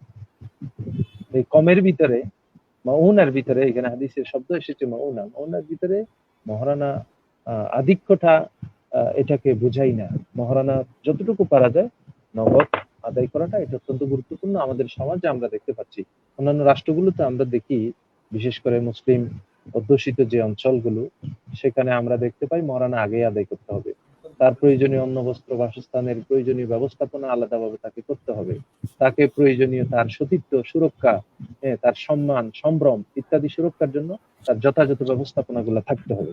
এগুলো হচ্ছে অত্যন্ত গুরুত্বপূর্ণ বিষয়, এটি তার যোগ্যতার অন্তর্ভুক্ত। আমরা সেটা খেয়াল না করে কোন রকম ভাবেই একটা বিয়ে একটা করলেই মহারানা পরে দেব বা একটা নিয়ে আসা দরকার, একজন যুবক হয়েছে এই বিষয়টা, সেজন্য আমাদের এখান থেকেই ঘাটতি শুরু, এবং প্রত্যেকটি জীবনের প্রত্যেকটি ক্ষেত্রে, পারিবারিক জীবনের প্রত্যেকটি ক্ষেত্রে আমরা এগুলোর সম্মুখীন হই। তো একজন পুরুষের স্বামী হিসেবে ইসলাম বলেছে তার মহারানাগুলো আদায় করা তার জন্য ফরজ। যদি সে মহারানা আদায় না করে, কিয়ামতের দিন সে ব্যভিচারীর কাতারে দাঁড়াতে হবে, সে যতই এখানে আগ্রহ করুক। সে তো একটা অজুহাত হিসেবে নিয়েছে। আপনাদেরকে একটা হাদিস শুনিয়েছি, আল্লাহ রাসূল সাল্লাল্লাহু আলাইহি ওয়াসাল্লাম বলেছেন যে আল্লাহ নিজে দায়িত্ব নিয়েছেন, যেই পুরুষ, যেই যুবক নিজের সতীত্ব রক্ষার জন্য বিয়ে করল, উপযুক্ত ব্যক্তি হিসেবে সতীত্ব রক্ষার জন্য বিয়ে করার চেষ্টা করেছে, তাকে সম্পদশালী করা, তার সমৃদ্ধি নিয়ে আসা, তার আর্থিকভাবে সচ্ছলতা আনয়ন করা, এটা আল্লাহ সুবহানাহু ওয়া তাআলা দায়িত্ব নিয়েছেন। এটা কত বড় একটি কথা আমাদের জন্য, উদ্বুদ্ধ করার জন্য। সেক্ষেত্রে আমাদের মহারানাগুলো স্ত্রী পক্ষ স্বামী পক্ষ উভয়ের মানানসই জুৎসই একটা ব্যবস্থাপনা নেওয়া আমাদের দরকার। আমাদের এখানে এক্ষেত্রে স্ত্রীদের একটা বিষয় শঙ্কা থেকে তারা এই বিষয়টা করে, সেটা হচ্ছে, আমি অনেকজনের সাথে কথা বলে আমার অভিজ্ঞতা থেকে আমি বলছি যে মহারানা একটা লিখতেই হবে, চাপাচাপি করে আমরা স্ত্রীর পক্ষ থেকে। কারণ কি? কারণ হচ্ছে যদি মহারানা যদি কম হয়, তাহলে এটা ছেড়ে দেবে, তালাক দিয়ে দেবে, যে কোনো মুহূর্তে তালাক দিয়ে দেওয়ার কথা। তাহলে আমার কথা হচ্ছে যে মহারানা যদি সে যদি তালাকটা মহারানা যদি আদায় করার মতো সামর্থ্যবান হয়, তাহলেও কি ছেড়ে দেবেন না? দাম্পত্য জীবন তো শুধু মহারানা কেন্দ্রিক তৈরি হয় না, এখানে উভয়ের ছাড় দেওয়ার বিষয় আছে, উভয়ের আন্তরিকতার বিষয় আছে, উভয়ের তাদের বোঝাপড়ার বিষয়টুকু আছে। দ্বিতীয় নম্বর এই বিষয়টা শফিক ভাই, আমাদের প্রত্যেক স্বামীরা জি আহ, এই জায়গাটা আমি জাস্ট একটা জিনিস add করতে চাই, আপনার সাথে share করতে চাই, সেটা হচ্ছে এই যে আপনার মহড়ার বিষয়ে হচ্ছে আপনি যেটা বললেন যে অনেক মহিলা ভয় দেখেন, আশঙ্কায় থাকেন যে যাতে আশঙ্কায় মহড়া থাকেন, বেশি হয় তাকে আশঙ্কায় ছেড়ে দিবেন। হ্যাঁ, জি আশঙ্কায় ছেড়ে থাকেন। দিন। এখন আমার কাছে এই বিষয়টা আমি এভাবে চিন্তা করি আর কি, যে একটা শুভ সম্পর্ক সূচনার সময় আমরা যখন একটা নেগেটিভ অ্যাপ্রোচ মাথায় নিয়ে শুরু করছি, মানে আমরা নেগেটিভ আমি সেটা অভিজ্ঞতা থেকে শুরু বলেছি, করছি। অবশ্যই না না অভিজ্ঞতা না থেকে শেয়ার করেছি। ডেফিনেটলি গার্ডিয়ানরা এটা এটা আমি জানি, আমিও শুনেছি এটা। না, আমি আমি আমার পার্সোনাল অপিনিয়নটা বলছি, হ্যাঁ হ্যাঁ জি অপিনিয়নটা বলছি যে আমরা একটা শুভ সম্পর্ক সূচনা করতে যাচ্ছি, কিন্তু সেখানে আমি হচ্ছে নেগেটিভ বিষয়টা মাথায় রেখে আমি একটা শুভ সম্পর্ক সূচনা করতে যাচ্ছি। এই বিষয়টা কেমন না? দেখতে সুন্দর না? আমি যেখানে একটা হ্যাঁ পারস্পরিক মধুর সম্পর্ক কিভাবে আর তৈরি হবে, ভিত্তিটাই তো আমার নষ্ট হ্যাঁ করে দিচ্ছে, নষ্ট করে দিচ্ছি। নষ্ট করে দিচ্ছে। এটা অত্যন্ত Continue গুরুত্বপূর্ণ কথা বলেছেন। এরপরে আমাদের যে স্ত্রীর জীবন উপকরণ অথবা যেটা ভরণ পোষণ প্রয়োজনীয় উপযুক্ত, আপনি যেভাবে আছেন এখানে, আপনি আপনার মান হলো মধ্যম মানের, আপনাকে ইসলাম বলে নাই যে আপনি হাই কোয়ালিটির, শিল্পপতিরা যেভাবে পরিচালনা করেন স্ত্রীদেরকে সেভাবে গাড়ি বাড়ি নিয়ে থাকতে হবে, এটা ইসলাম বলে নাই। ইসলাম এটা কন্ট্রিবিউশন করেছে আপনাকে অন্ন বস্ত্র বাসস্থান, আপনি যা খাবেন তাকেও সেভাবে শেয়ার করবেন, যেহেতু আপনার সাথে তার বোঝাপড়া আছে। হ্যাঁ, তো এইভাবে ইসলাম বলেছে, কোরআন বলেছে ফাআলাইহিন রিজকুহুন্না ওয়া কিসওয়াতুহুন্না বিল মারুফ, তাদেরকে যুৎসই ভাবে যুক্তিসঙ্গত ভাবে। এখন অনেক স্বামীরা আছেন বিদেশে পড়ে আছেন, চাকরি বাকরিতে পড়ে আছেন, হ্যাঁ, তার স্ত্রীর ভরণ পোষণের কোনো খবর নাই, বাচ্চা আছে 3 জন, তার কোনো ওদিকে কোনো খেয়াল নাই, পড়াশোনার টিউশনের ফি দরকার, ওদিকে কোনো খেয়াল নাই। তো এই এই নারীকে তো, এই আপনার এই স্ত্রীকে তো বের হতেই হবে, অপরের দিকে হাত মারতে হবে, সেখানেই অপরাধ সংগঠিত হওয়ার বিভিন্ন ক্ষেত্র আপনি আমি তৈরি করে দিচ্ছি। সেজন্য আপনার খেয়াল রাখতে হবে স্ত্রীর প্রয়োজনীয় ভরণ পোষণ, তার যথাযথ ব্যবস্থা করা, এটা আপনার জন্য জরুরি। ইসলাম সেদিকে দৃষ্টি আকর্ষণ আপনাকে করেছে। তৃতীয় নম্বর যে বিষয়, যে সুন্দর তাদের দাম্পত্য জীবন যাপন করা, যেটাকে বলে যে হুসনুল মুআশারাতি ওয়াল মুআমালা, তার সাথে লেনদেন আচার ব্যবহার। সবসময় যদি আপনি তার সাথে, হ্যাঁ আপনার অনেক সময় মাথা হট থাকবে, বাইরে থেকে আসছেন, অনেকজনের সাথে ঝগড়াঝাটি হয়েছে, অথবা অনেক টেনশনে ছিলেন, টেনশনে কাজ করেছেন, এটা স্ত্রীকে আপনাকে বুঝতে হবে। আবার তারও যে একটা হৃদয় আছে, তারও যে বিভিন্ন সমস্যা আছে, সেই বিষয়টা আপনাকে খেয়াল রাখতে হবে। সুন্দর দাম্পত্য জীবন তৈরি করার জন্য আপনাকে চেষ্টা করতে হবে, এটা আপনার জন্য ফরজ এবং জরুরি। চতুর্থ নম্বর যে বিষয়, সে আপনি এখন তার অভিভাবক। এতদিন সে অপরের বাড়িতে ছিল, বাবার দায়িত্বে ছিল, এখন তার দায়িত্ব আপনার। ইসলাম বলেছে আলা কুল্লুকুম রাইন ওয়া কুল্লুকুম মাসউলুন আন রাইয়াতিহি, আপনি সে তার সাথে তার প্রয়োজনীয় যে বিষয়গুলো আছে, দ্বীনি বিষয়গুলো, যেমন পাক পবিত্রতার বিষয়গুলো আছে, বাবা যতদিন পেরেছেন শিখিয়েছেন, এখন আপনার দায়িত্ব যে বিষয়গুলো পাক পবিত্রতার বিষয় আছে, কখন যে নারীরা আপনার পিরিয়ড কালীন সময়ে আপনার কি করা উচিত, কি করণীয় উচিত, সালাত কিভাবে আদায় করা উচিত, ওই সময় নামাজ কিভাবে পড়া উচিত, রোজার বিষয় আসলে, রমাদানুল মোবারক আসলে এই বিষয়গুলো, পবিত্রতার বিষয়গুলো কিভাবে তাহার তর্জিত, এই বিষয়গুলো জানানো আপনার জন্য দায়িত্ব, কর্তব্য। এখন স্ত্রীটার দায়িত্ব কি? আমি তো এতক্ষণ বললাম স্বামীর দায়িত্ব বা কর্তব্য, যে আপনি একটি সুন্দর পরিবার গঠনের জন্য, অথবা উল্লেখিত বিষয়গুলো, আমাদের যে চলমান সংকটগুলোকে আমরা চিহ্নিত করেছি, এগুলোকে উত্তরণের জন্য স্ত্রীর কিছু দায়িত্ব ইসলাম বলেছে। স্ত্রীর 4টি মৌলিক দায়িত্ব আল্লাহ রাসূল সাল্লাল্লাহু আলাইহি ওয়াসাল্লাম একটি হাদিসের মধ্যে যেটা নিয়ে এসেছেন, সেটি হচ্ছে মৌলিকভাবে 4টি কাজ করলে ইসলাম অনুমোদন দিয়েছে, আল্লাহর সন্তুষ্টি তার জন্য অবধারিত। 1 নম্বর হচ্ছে ইজা সাল্লাত খামসাহা, রাসূলুল্লাহ সাল্লাল্লাহু আলাইহি ওয়াসাল্লাম বলেছেন, কোন নারী সে যদি 5 ওয়াক্ত সালাত আদায় করে, যেহেতু ইসলামের দৃষ্টিভঙ্গিটা আমাকে এখানে ব্যাখ্যা করতে বলা হয়েছে, আমি সেজন্য বলেছি, কোন নারী যদি 5 ওয়াক্ত সালাতটা যথাযথ আদায় করে, ও সামাত শাহরাহা, এবং এই রমাদানুল মুবারকের যে রোজাগুলো আছে তার উপর ফরজ, এইগুলো যদি সে রাখে, ও হাফিজাত ফরজাহা, এবং তার সতীত্ব সংরক্ষণ করে। সতীত্বের মেইন এখানে শুধুমাত্র দাম্পত্য মেলামেশা নয়, বরং অযাচিত। এখন আমরা দেখতে পাচ্ছি, সেই দিনও আমার কাছে এসেছে, আমার অফিসে এসেছে, যে বিয়েটা হয়েছে রং নাম্বারে, মোবাইলের কল চলে গেছে, Facebook chatting, internet chatting, imo, Likee, কি কত ধরনের আমাদের সামাজিক সোশ্যাল মিডিয়া যেগুলো আছে, এগুলোর মাধ্যমে আমাদের অনেক অনেক অপরাধগুলো সংগঠিত হচ্ছে। এগুলো আমাদের সংরক্ষণের ব্যাপারে আমাদের স্ত্রীদেরকে আমাদের শিক্ষা দিতে হবে, অথবা আমাদের মা বোনদেরকে আমাদের শিখাতে হবে। ওয়াহাফিজত ফরজ, এটা হচ্ছে ৩য় নম্বর বৈশিষ্ট্য একজন নারীর কর্তব্য, যেটা সে প্রকাশ্যে এবং গোপনে, একান্তে অথবা নিবৃত্তি সবসময় সে তার স্বামীর প্রতি তার লজ্জাস্থান অথবা তার সতীত্ব সম্ভ্রমকে হেফাজত করবে। ৪র্থ নাম্বার হচ্ছে তার কাজ হলো স্বামীর আনুগত্য করবে। প্রত্যেক স্বামী, আমরা নিশ্চয়ই এখানে যারা মডারেটর অথবা আমাদের অতিথি, আমি নিশ্চয়ই বিশ্বাস করি আমরা সবাই আমাদের সকলের দাম্পত্য জীবনে আমরা স্ত্রীদের কাছে প্রত্যেক পুরুষই চাই এটা আনুগত্য কামনা করে। কারণ একজন স্বামী বাইরে গেলে তার যত চেষ্টা প্রচেষ্টা, কষ্ট, আবেগ, অনুভূতি তাদের দাম্পত্য জীবন, পরিবারকে সুখ শান্তিতে রাখার জন্য সকলেই চেষ্টা করে। এই দিকেও খেয়াল রাখা দরকার। এই জন্য এই স্ত্রীর আনুগত্য, তার স্বামীর প্রতি আনুগত্য থাকা এটা দরকার। স্বামীর প্রতি কৃতজ্ঞ প্রকাশ করা, সন্তুষ্টি প্রকাশ করা এটা দরকার।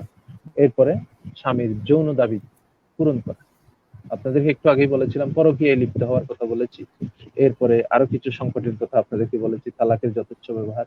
এগুলো হচ্ছে হয়তোবা স্বামী স্ত্রী তাদের ম্যাচিউরিটিটা, তাদের দৈহিক ছাওয়াটি, তারা নিশ্চয়ই বুঝছেন, আমাদের দর্শক মন্ডলী, অতিথিবৃন্দ সকলে বুঝতেন যে তাদের যে জৈবিক চাহিদা অথবা দৈহিক চাহিদাটা একে অপরকে সেটা বুঝতে হবে, বোঝাপড়া করে নিতে হবে। অর্থাৎ স্বামীর যৌন দাবি পূরণ করা, এটা আল্লাহ রাসূল সাল্লাল্লাহু আলাইহি ওয়াসাল্লাম তিনি ইশারা করেছেন, ইসলামেও এই বিষয়টুকু ইশারা এসেছে যে কোনো ব্যক্তি, স্বামী যদি তাকে একান্তে ডাকলো কোনো স্ত্রীকে, আর স্ত্রী সাড়া দিল না তার ডাকে, ফেরেশতারা তাকে লানত দিতে থাকে, ফেরেশতারা। হ্যাঁ, সুতরাং এই বিষয়গুলো আমাদের খেয়াল রাখা দরকার। এভাবেই করে আমাদের জ্ঞানগুলো সমৃদ্ধ করা দরকার, আমাদের সচেতন হওয়া দরকার। প্রত্যেক ব্যক্তি আমাদের করণীয় কি, স্বামী হিসেবে আমার করণীয় কি, অথবা স্ত্রী হিসেবে আমাদের করণীয় কি। এতদিন আমি যুবক যুবতী ছিলাম, তো এই যে বলেছিলাম আপনাদেরকে তালাবুল ইলমি ফারিজাতুন আলা কুল্লি মুসলিম, প্রত্যেক মুসলমানের উপর জ্ঞান অর্জন করো। আপনি যতক্ষণ স্বামী হন নাই, স্বামীর জ্ঞান কি এটা আপনার জানা জরুরি। যখন আপনি স্বামী হলেন, আকদে নিকাহ করলেন, একটা চুক্তি সম্পাদন করলেন, পুরুষ নারীর মধ্যে একটা সন্ধি স্থাপন করলেন, এই সন্ধির পরে আপনার করণীয় কি আপনার জানা উচিত। এই অজ্ঞতার কারণে আমাদের অনেক ক্ষেত্রে আমাদের এই সমস্যাগুলো তৈরি হচ্ছে। আপনি যখন পিতা হলেন, পিতা হওয়ার আগে আপনার পিতার করণীয় কি, পিতা আপনার সন্তান আপনার কাছে কি চাই কি পাই সেটা জানা আপনার জরুরি না। কিন্তু যখন আপনি সন্তানের বাবা হয়েছেন, এখন আপনার জানা দরকার, এখন আপনার পিতা হিসেবে আপনার করণীয় কি, অথবা সন্তান আপনার কাছে কি পায়, কি অধিকার পায়, আপনি তার কাছে কি অধিকার পান, সে বিষয়গুলো আমাদের খেয়াল রাখা দরকার।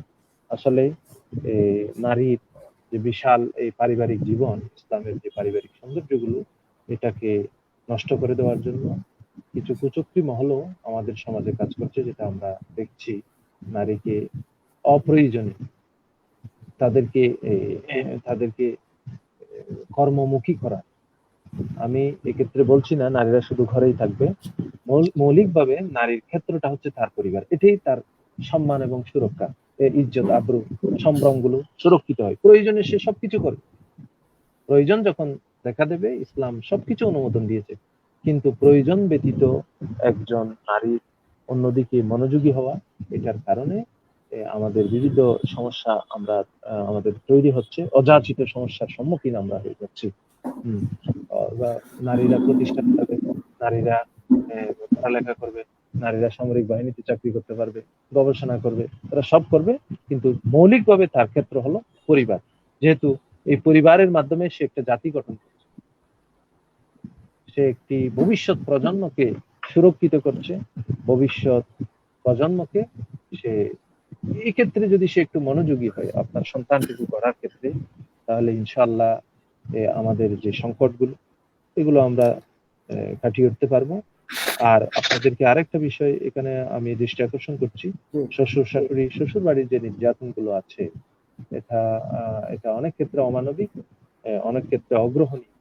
ইসলাম আপনার শাশুড়ির খেদমত করাকে ইসলাম বাধ্য করে। হ্যাঁ, তার অর্থ কি এই যে আপনি আপনার শাশুড়ি আপনার সাথে একসাথে থাকেন, সে অসুস্থ, তার কোনো খবরই নিলেন না, সে একটু পানিটা চাই, সে একটু ওষুধপত্রটা আপনার কাছ থেকে সে চাই, এটা তো করার প্রত্যেক মানুষের দায়ী। আপনার প্রতিবেশী হক হিসাবে আপনি যাবেন, কিন্তু এটাকে চাপিয়ে দেওয়া অনেক ক্ষেত্রে এই আমরা এটা নির্যাতনের পর্যায়ে আমাদের চলে যাই। এই বিষয়ে আমাদের শাশুড়ি মহল যারা আছেন, শ্বশুর বাড়ির লোকজন যারা আছেন, তাদেরও আমাদের খেয়াল রাখা দরকার বলে আমি মনে করি। আর বিদেশে যারা স্বামীরা থাকি, আমাদের স্ত্রীদের খোঁজ খবর যথাযথ রাখা, তার চাওয়া পাওয়ার ব্যাপারে সম্মান প্রদর্শন করা আমাদের দরকার বলে আমি মনে করি। আর সমকামিতার বিষয়ে আপনাদেরকে দৃষ্টি আকর্ষণ করেছি, এটি পৃথিবীর কোনো প্রাণী জাতির মধ্যে নেই। ডিভাইন গাইডেন্স যারা মেনে চলে, যারা মেনে চলতে চায় না, তাদের রুচিবোধ সম্পর্কে তো আমাদের প্রশ্ন জাগবেই, মানুষ হিসেবে প্রশ্ন জাগবে, কিন্তু কোনো প্রাণী জগতের মধ্যে এই সমকামিতা এটা নাই। আমরা দেখতে পাই পূর্ববর্তী একটি জাতিগোষ্ঠী হযরত লূত আলাইহিস সালাম, তার অনুসারীরা এই কাজে বিশ্বাসী ছিল। আল্লাহ সুবহানাহু ওয়া তাআলা একটা বিশাল ভয়ঙ্কর শাস্তি তাদের জন্য পাঠিয়েছিলেন। আজ পর্যন্ত সে এলাকায় একটা পানির পানির হ্রদ হিসেবে সেটা এখন পৃথিবীবাসীর জন্য চিহ্নিত হয়ে আছে। সেখানে কোনো মানব জাতির, মানব বসতির চিহ্ন সেখানে। সেজন্য আমাদের সকলকে এই বিষয়গুলো খেয়াল রাখা দরকার। আমরা আশা করি ইনশাআল্লাহ এই যে এই সংকটগুলো সার্বিকভাবে আমাদের সচেতনতার মাধ্যমে, আমাদের আলোচনার মাধ্যমে, আমাদের ভাই অতিথি বলেছেন যে প্রত্যেকটি সেক্টর, শিক্ষক, ইমাম, যারা ফোকাস পয়েন্টে আছেন, যাদের সাথে সংযোগ আছে, সাধারণ জনসাধারণের যাদের সাথে সংযোগ আছে, যুবক শ্রেণীর সাথে যাদের সাথে সংযোগ আছে, হ্যাঁ, তাদের কাছে এই কথাগুলো পৌঁছানো আমাদের দায়িত্ব। সরকারকেও আমরা অনুরোধ জানাবো আজকের এই অনুষ্ঠানের মাধ্যমে, আমরা যদি এই বিষয়টুকু ফলপ্রসূ করতে পারি, ইনশাআল্লাহ আমাদের পারিবারিক শান্তি ফিরে আসবে, আমাদের অস্থিরতা কমে যাবে, আমাদের পুলিশ দিয়ে পাহারা দেওয়ার আর দরকার হবে। কোরআনের শিক্ষাগুলো, ইসলামের শিক্ষাগুলো, সৌন্দর্যগুলো আমরা যদি মেনে চলি, পারিবারিক অধ্যাদেশ দিয়ে আদালত তৈরি করে আমাদের আর শান্তি বাধ্য করে শান্তি প্রতিষ্ঠা করার প্রয়োজন হবে না, ইনশাআল্লাহ। সে বিষয়ে কফিল ভাই, আমি একটা বিষয় জানতে চাই আপনার কাছে, সেটা হচ্ছে মানে পাত্র এবং পাত্রী দেখার ক্ষেত্রে মানে ইসলামের কিছু রাসূল কিছু হাদিসে নির্দেশনা দিয়েছেন, মানে কি পাত্রের কোন কোন গুণ দেখবেন, পাত্রীর কোন কোন গুণাবলী দেখবেন, যে বিষয়গুলো এখন বর্তমানে বিয়ে পাত্রী দেখার ক্ষেত্রে বা পাত্র দেখার ক্ষেত্রে একেবারেই দেখা হয় না বললেই চলে। এই বিষয়ে যদি একটু আলোচনা করতে পারেন। আপনি গুরুত্বপূর্ণ বিষয় দৃষ্টি আকর্ষণ করেছেন। আসলে আমাদের এই বিষয়টা খেয়াল রাখা দরকার। আমরা যেহেতু ইসলামী অনুশাসনে বিশ্বাস করি, আমরা পরকালকে বিশ্বাস করি, অথবা একটা সুন্দর জীবন আমাদের একটা বিশ্বাস বোধ আছে, ইমানের বোধ আছে। সেই বোধ থেকে আমাদের আল্লাহ রাসূলের হাদিসগুলো যদি আমরা ফলো করি, ইনশাআল্লাহ আমরা সুখে থাকতে পারবো বলে আমরা মনে করি। রাসূলুল্লাহ সাল্লাল্লাহু আলাইহি ওয়াসাল্লাম একটি হাদিসে 4টি মৌলিক বিষয় তিনি সেখানে উল্লেখ করেছেন, যে তুনকাহুল মারআতু লিআরবাঈন, 4টি বিষয় আমাদের বিয়ের ক্ষেত্রে মৌলিক বিষয় হিসেবে চিহ্নিত করা উচিত। অথচ আমরা এই 4টি বিষয়কে বাদ দিয়ে এড়িয়ে আমরা এখন চলে গেছি মহারানার ক্ষেত্রে। রাসূলুল্লাহ সাল্লাল্লাহু আলাইহি ওয়াসাল্লাম কোথাও মহারানার এই কথাগুলো আসেননি, কোথাও আমাদের এই যৌতুকের দাবি এই ধরনের কোনো কথা এখানে বলেন নাই। অথবা আমরা দেখতে পাই বিয়ের খাবারে সেই আনোয়ারা উপজেলায় নাকি কোথায় দেখলাম চিংড়ি মাছের জন্য, আপনারা নিশ্চয়ই শুনেছেন কোথায়, যে চিংড়ি মাছের জন্য বিয়ে বাড়িতে মেহমানদারিকে নিয়ে বিয়ে ভঙ্গ হয়ে গিয়েছে, অনেক মিডিয়ায় এসেছে। তো রাসূল সাল্লাল্লাহু আলাইহি ওয়াসাল্লাম যে বিষয়টা আমাদের খেয়াল রাখতে বলেছেন, আমরা আমাদের মুসলিম কমিউনিটি প্রত্যেকের উচিত 4টি বিষয় খেয়াল করা। 1 নম্বর হচ্ছে তার সৌন্দর্য। সৌন্দর্যের অর্থ 2টি বিষয়, একটি হচ্ছে তার চারিত্রিক সৌন্দর্য বলি, আর দ্বিতীয়টি হচ্ছে তার এই গঠনগত যে কাঠামোগত যে সৌন্দর্য আছে, যার যার রুচিবোধ অনুযায়ী। প্রত্যেকের সুন্দর কিন্তু এক না, মানুষের আমাদের হাতের আঙ্গুল কিন্তু সমান নয়, সুন্দরের বিভিন্ন সংজ্ঞা আছে, হ্যাঁ, সুন্দরের বিভিন্ন ক্ষেত্র আছে, এটা আপেক্ষিক একটি তথ্য। সেই হিসেবে আমাদের চারিত্রিক সৌন্দর্য এবং গঠনগত আকৃতিটা রাসূলুল্লাহ সাল্লাল্লাহু আলাইহি ওয়াসাল্লাম বলেছেন বিয়ে করার আগে তুমি দেখে নিবা, স্ত্রীকে দেখে দিবা, যেহেতু এটা দেখলেই তোমার মনের মধ্যে এটা আগ্রহ তৈরি করবে। এই চারিত্রিক সৌন্দর্য এবং তার কাঠামোগত সৌন্দর্য এটি দেখা দরকার, এটা 1 নাম্বার বিষয়। প্রত্যেক পারস্পরিক, এটা ইসলাম অনুমোদন দিয়েছে যে পুরুষ নারী উভয়কে এই চয়েসটা আপনি করতে পারবেন। দ্বিতীয় নম্বর যে বিষয়টা আমাদের দেখা উচিত সেটি হচ্ছে তার বংশকলিন। ইসলামের আরেকটি গুরুত্বপূর্ণ বিষয়, এটাকে পারিভাষিক হিসেবে কুফু বলা হয়েছে, মানে সামঞ্জস্যতা, কুফু। যেমন একজন শিক্ষক পরিবার আর একজন শ্রমজীবী পরিবার অথবা কৃষক পরিবার, তাদের ম্যাচিউরিটি মিলের ক্ষেত্রে অনেক ক্ষেত্রে তাদের গরমিল থাকতে পারে, একজনের আরেকজনের বুঝে না ওঠার সম্ভাবনা বেশি। একজন শিক্ষক আর একজন শিক্ষকের সাথে তার চাওয়া পাওয়া কি, তার মন মানসিকতা কি, এই যেহেতু তার মেয়েটি অথবা তার ছেলেটি ওই কেন্দ্রিক গড়ে উঠেছে, সেই হিসাবে এই তার বংশকলিন অর্থাৎ সামঞ্জস্য, কাছাকাছি, এই ধরনের বংশকলিন্য দেখে বিয়ে করার কথা বলা হয়েছে। এটা দ্বিতীয় বিষয়। তৃতীয় নম্বর হচ্ছে বলি মালিহা, তার মধ্যে যদি কোনো ধন সম্পদ তার মধ্যে থেকে থাকে পৈতৃক সূত্রে, সেই সূত্রে সে মালিক হতে পারে অথবা ওয়ারিশি সম্পত্তি লাভ করতে পারে, উত্তরাধিকার সূত্রে লাভ করতে পারে। আপনিও একটু আমাদের অতিথি জনাব কুতুব তারিক ভাই, তিনিও অনেক সুন্দর করে এই বিষয়টা নিয়ে এসেছেন যে আমাদের বিয়ের ক্ষেত্রে উত্তরাধিকারী সম্পত্তির একটা বিষয় গুরুত্বপূর্ণ বিষয় হিসেবে কাজ করে, যেটি আমরা এখানে ইম্পোর্ট করেছি, হিন্দু সংস্কৃতি থেকে আমরা ইম্পোর্ট করেছি, যদি আমরা একটাও এক্সপোর্ট করতে পারি না। যেগুলো আমাদের সৌন্দর্যগুলো তাদের কাছে এক্সপোর্ট করার দরকার ছিল, রপ্তানি করা দরকার ছিল।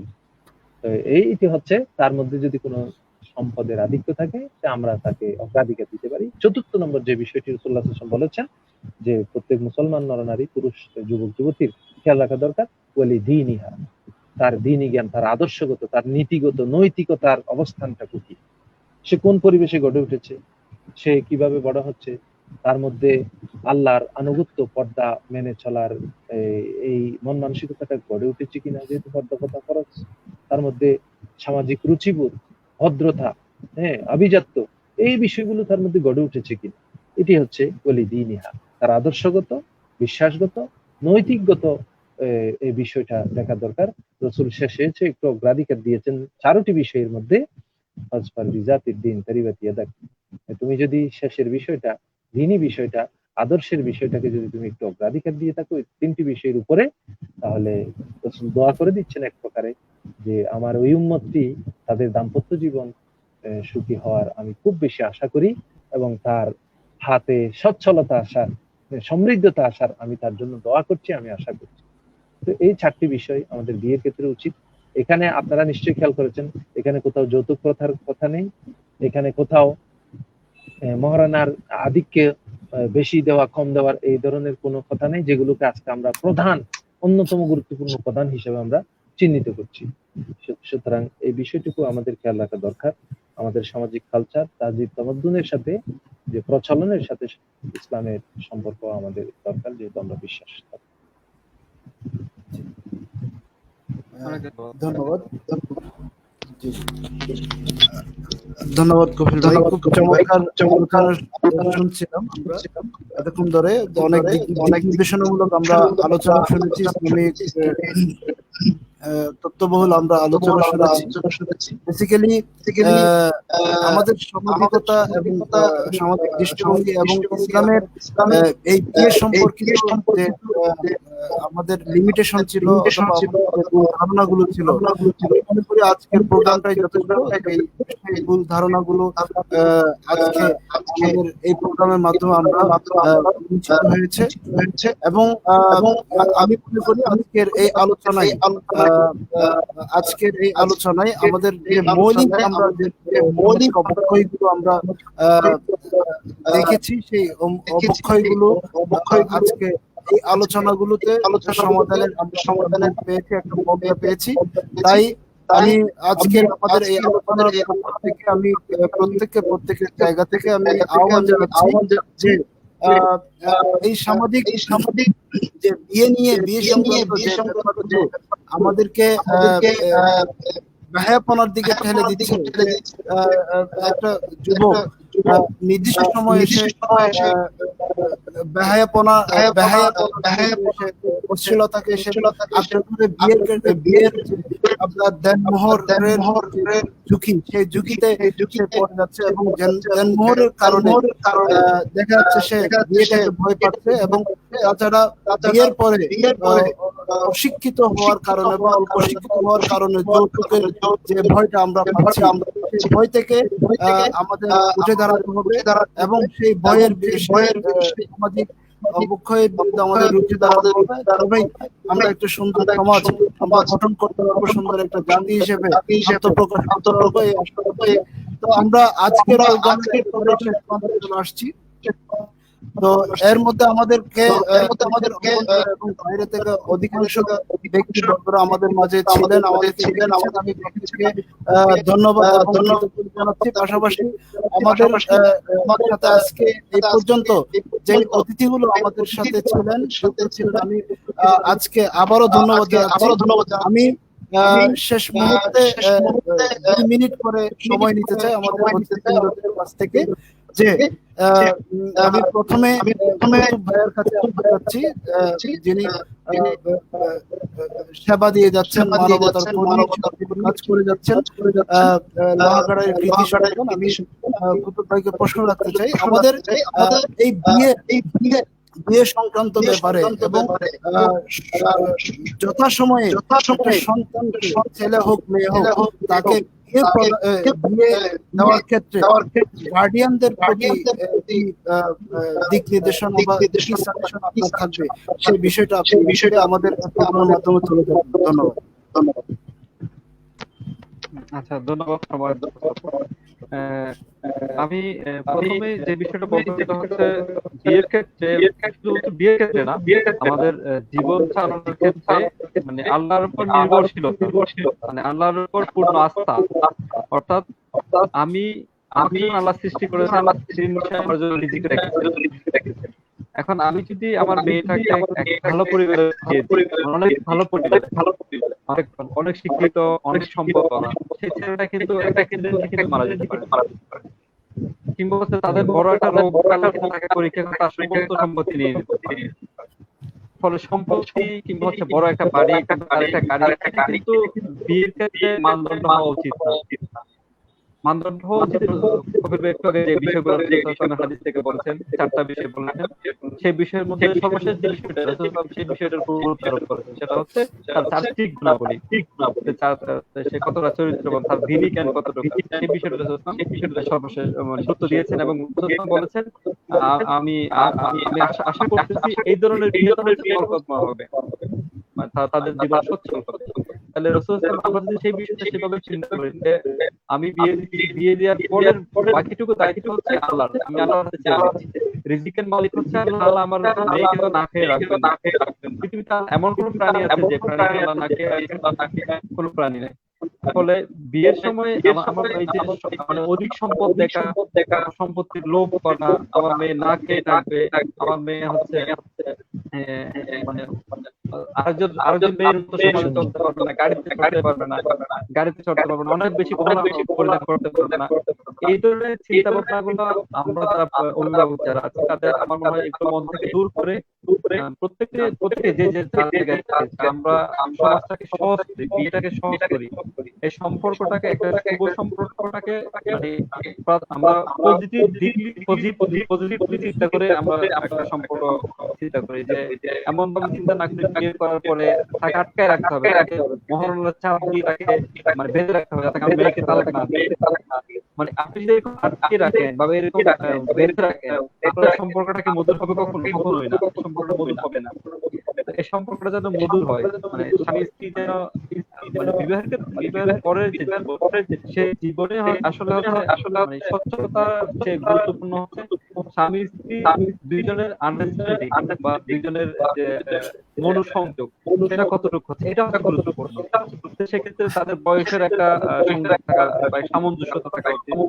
আমার মেয়েটা হচ্ছে 12 বছরের আর স্বামী হচ্ছে 32 বছর, এরকম যাতে গ্যাপ না হয়, গ্যাপটা যাতে ন্যূনতম গ্যাপ হয়, যাতে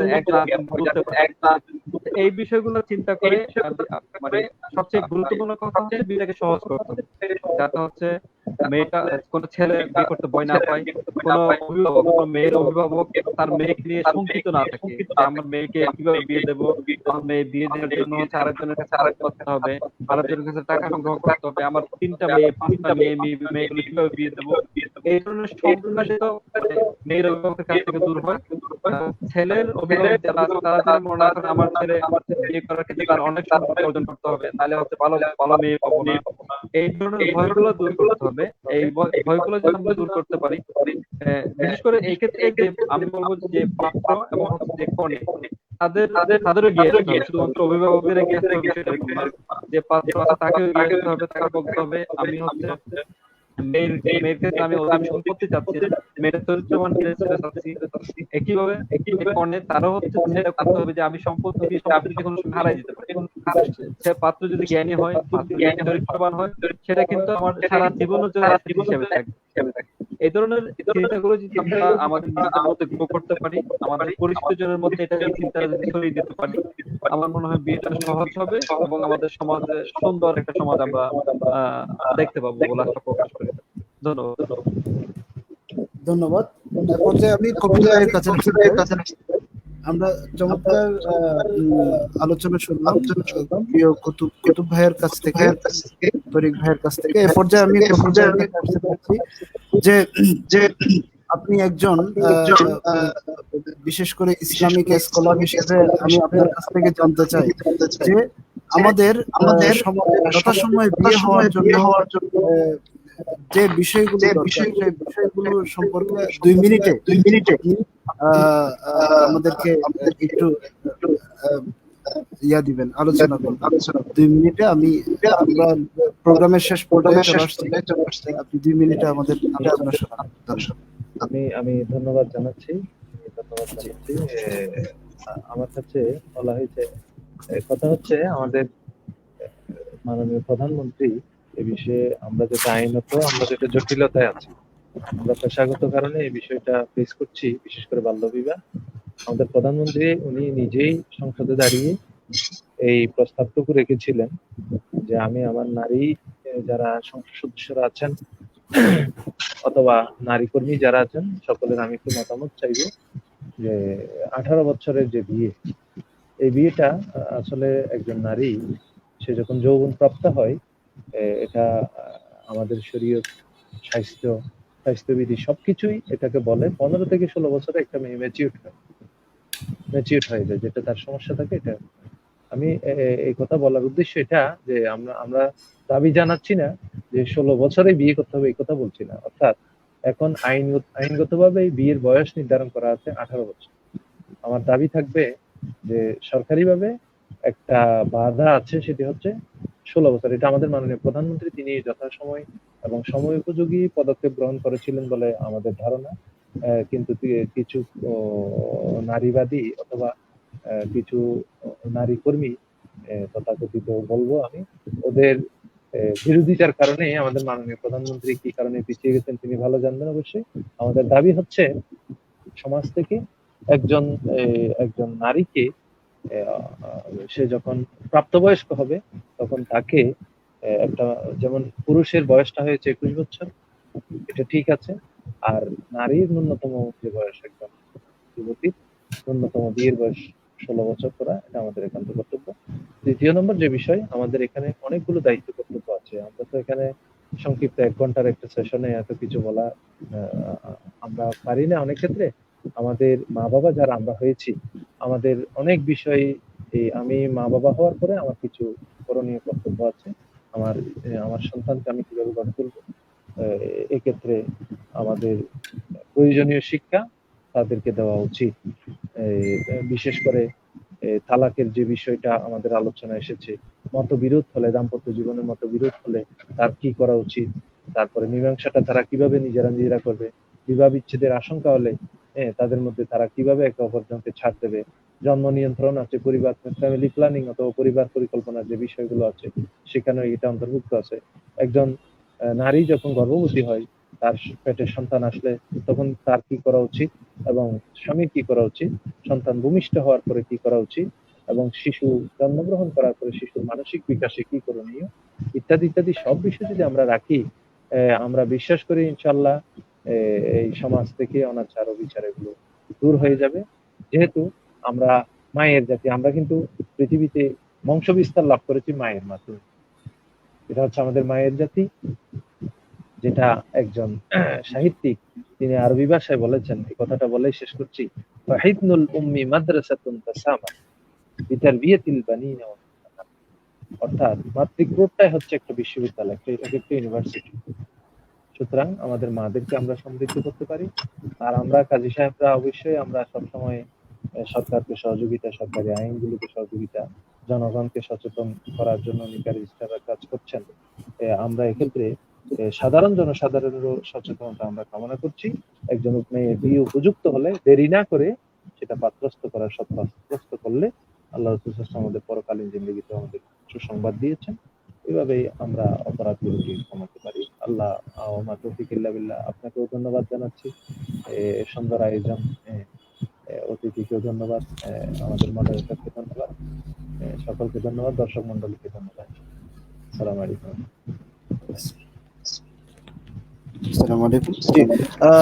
আসলে আমরা প্রোগ্রামের একেবারে শেষ প্রান্তে চলে আসছি। আমরা খুবই মূল্যবান আলোচনা শুনছিলাম। আজকের আমাদের এই বিষয়টা হলো যে সামাজিক যে অসঙ্গতি, সেই অসঙ্গতিকে আমরা তুলে ধরার চেষ্টা করেছি এবং আজকে আমাদের এই প্রোগ্রামে চেষ্টা করেছি এবং আজকে আমাদের যে কোনো একটা পার্সন যদি উপকৃত হয়, একটা পার্সন যদি আমাদের আজকের আলোচকদের মূল্যবান কথাগুলো শুনে তার জীবনে যদি মানসিকতায় এবং নৈতিকতায় যদি পরিবর্তন পারে, তাহলে এতেই করে আজকে আমরা সফল এবং সার্থক হয়েছে বলে আমাদের মনে হবে। এবং পাশাপাশি নিত্যপণ্যের বাজার এই করোনাকালীন সময় থেকে লোহাগাড়ায় মানুষকে সামনে রেখে এবং লোহাগাড়ার মানুষের পাশে রয়েছে। তাদেরকে আমি লোহাগাড়া আজকে এই প্রোগ্রামের পক্ষ থেকে আমি লোহাগাড়াবাসীকে জানাতে চাই, এই নিত্যপণ্যের বাজার শুধু করোনাকালীন সময় পরবর্তী এবং আগামীতেও আপনাদের সেবা অব্যাহত রাখবে এই আশা রাখছি, এই প্রতিশ্রুতি। এবং পাশাপাশি আজকে আমাদের এই প্রোগ্রামে যেসব অতিথি উপস্থিত ছিলেন, আজকে মূল্যবান সময় দিয়ে আমাদের আমি অতিথি বর্গকে আমি আবারও কৃতজ্ঞতা জানাচ্ছি এবং পাশাপাশি দেশের অভ্যন্তর এবং বাইরে থেকে যারা আমাদেরকে দেখেছেন প্রত্যেকের প্রতি ধন্যবাদ জানিয়ে আমার আজকের প্রোগ্রাম এখানে শেষ করছি। আসসালামু আলাইকুম ওয়া রাহমাতুল্লাহি ওয়া বারাকাতুহু। দেখা হবে পরবর্তী প্রোগ্রাম পর্যন্ত। ভালো থাকবেন, সুস্থ থাকবেন। আল্লাহ হাফেজ। আসসালামু আলাইকুম। আসসালামু আলাইকুম।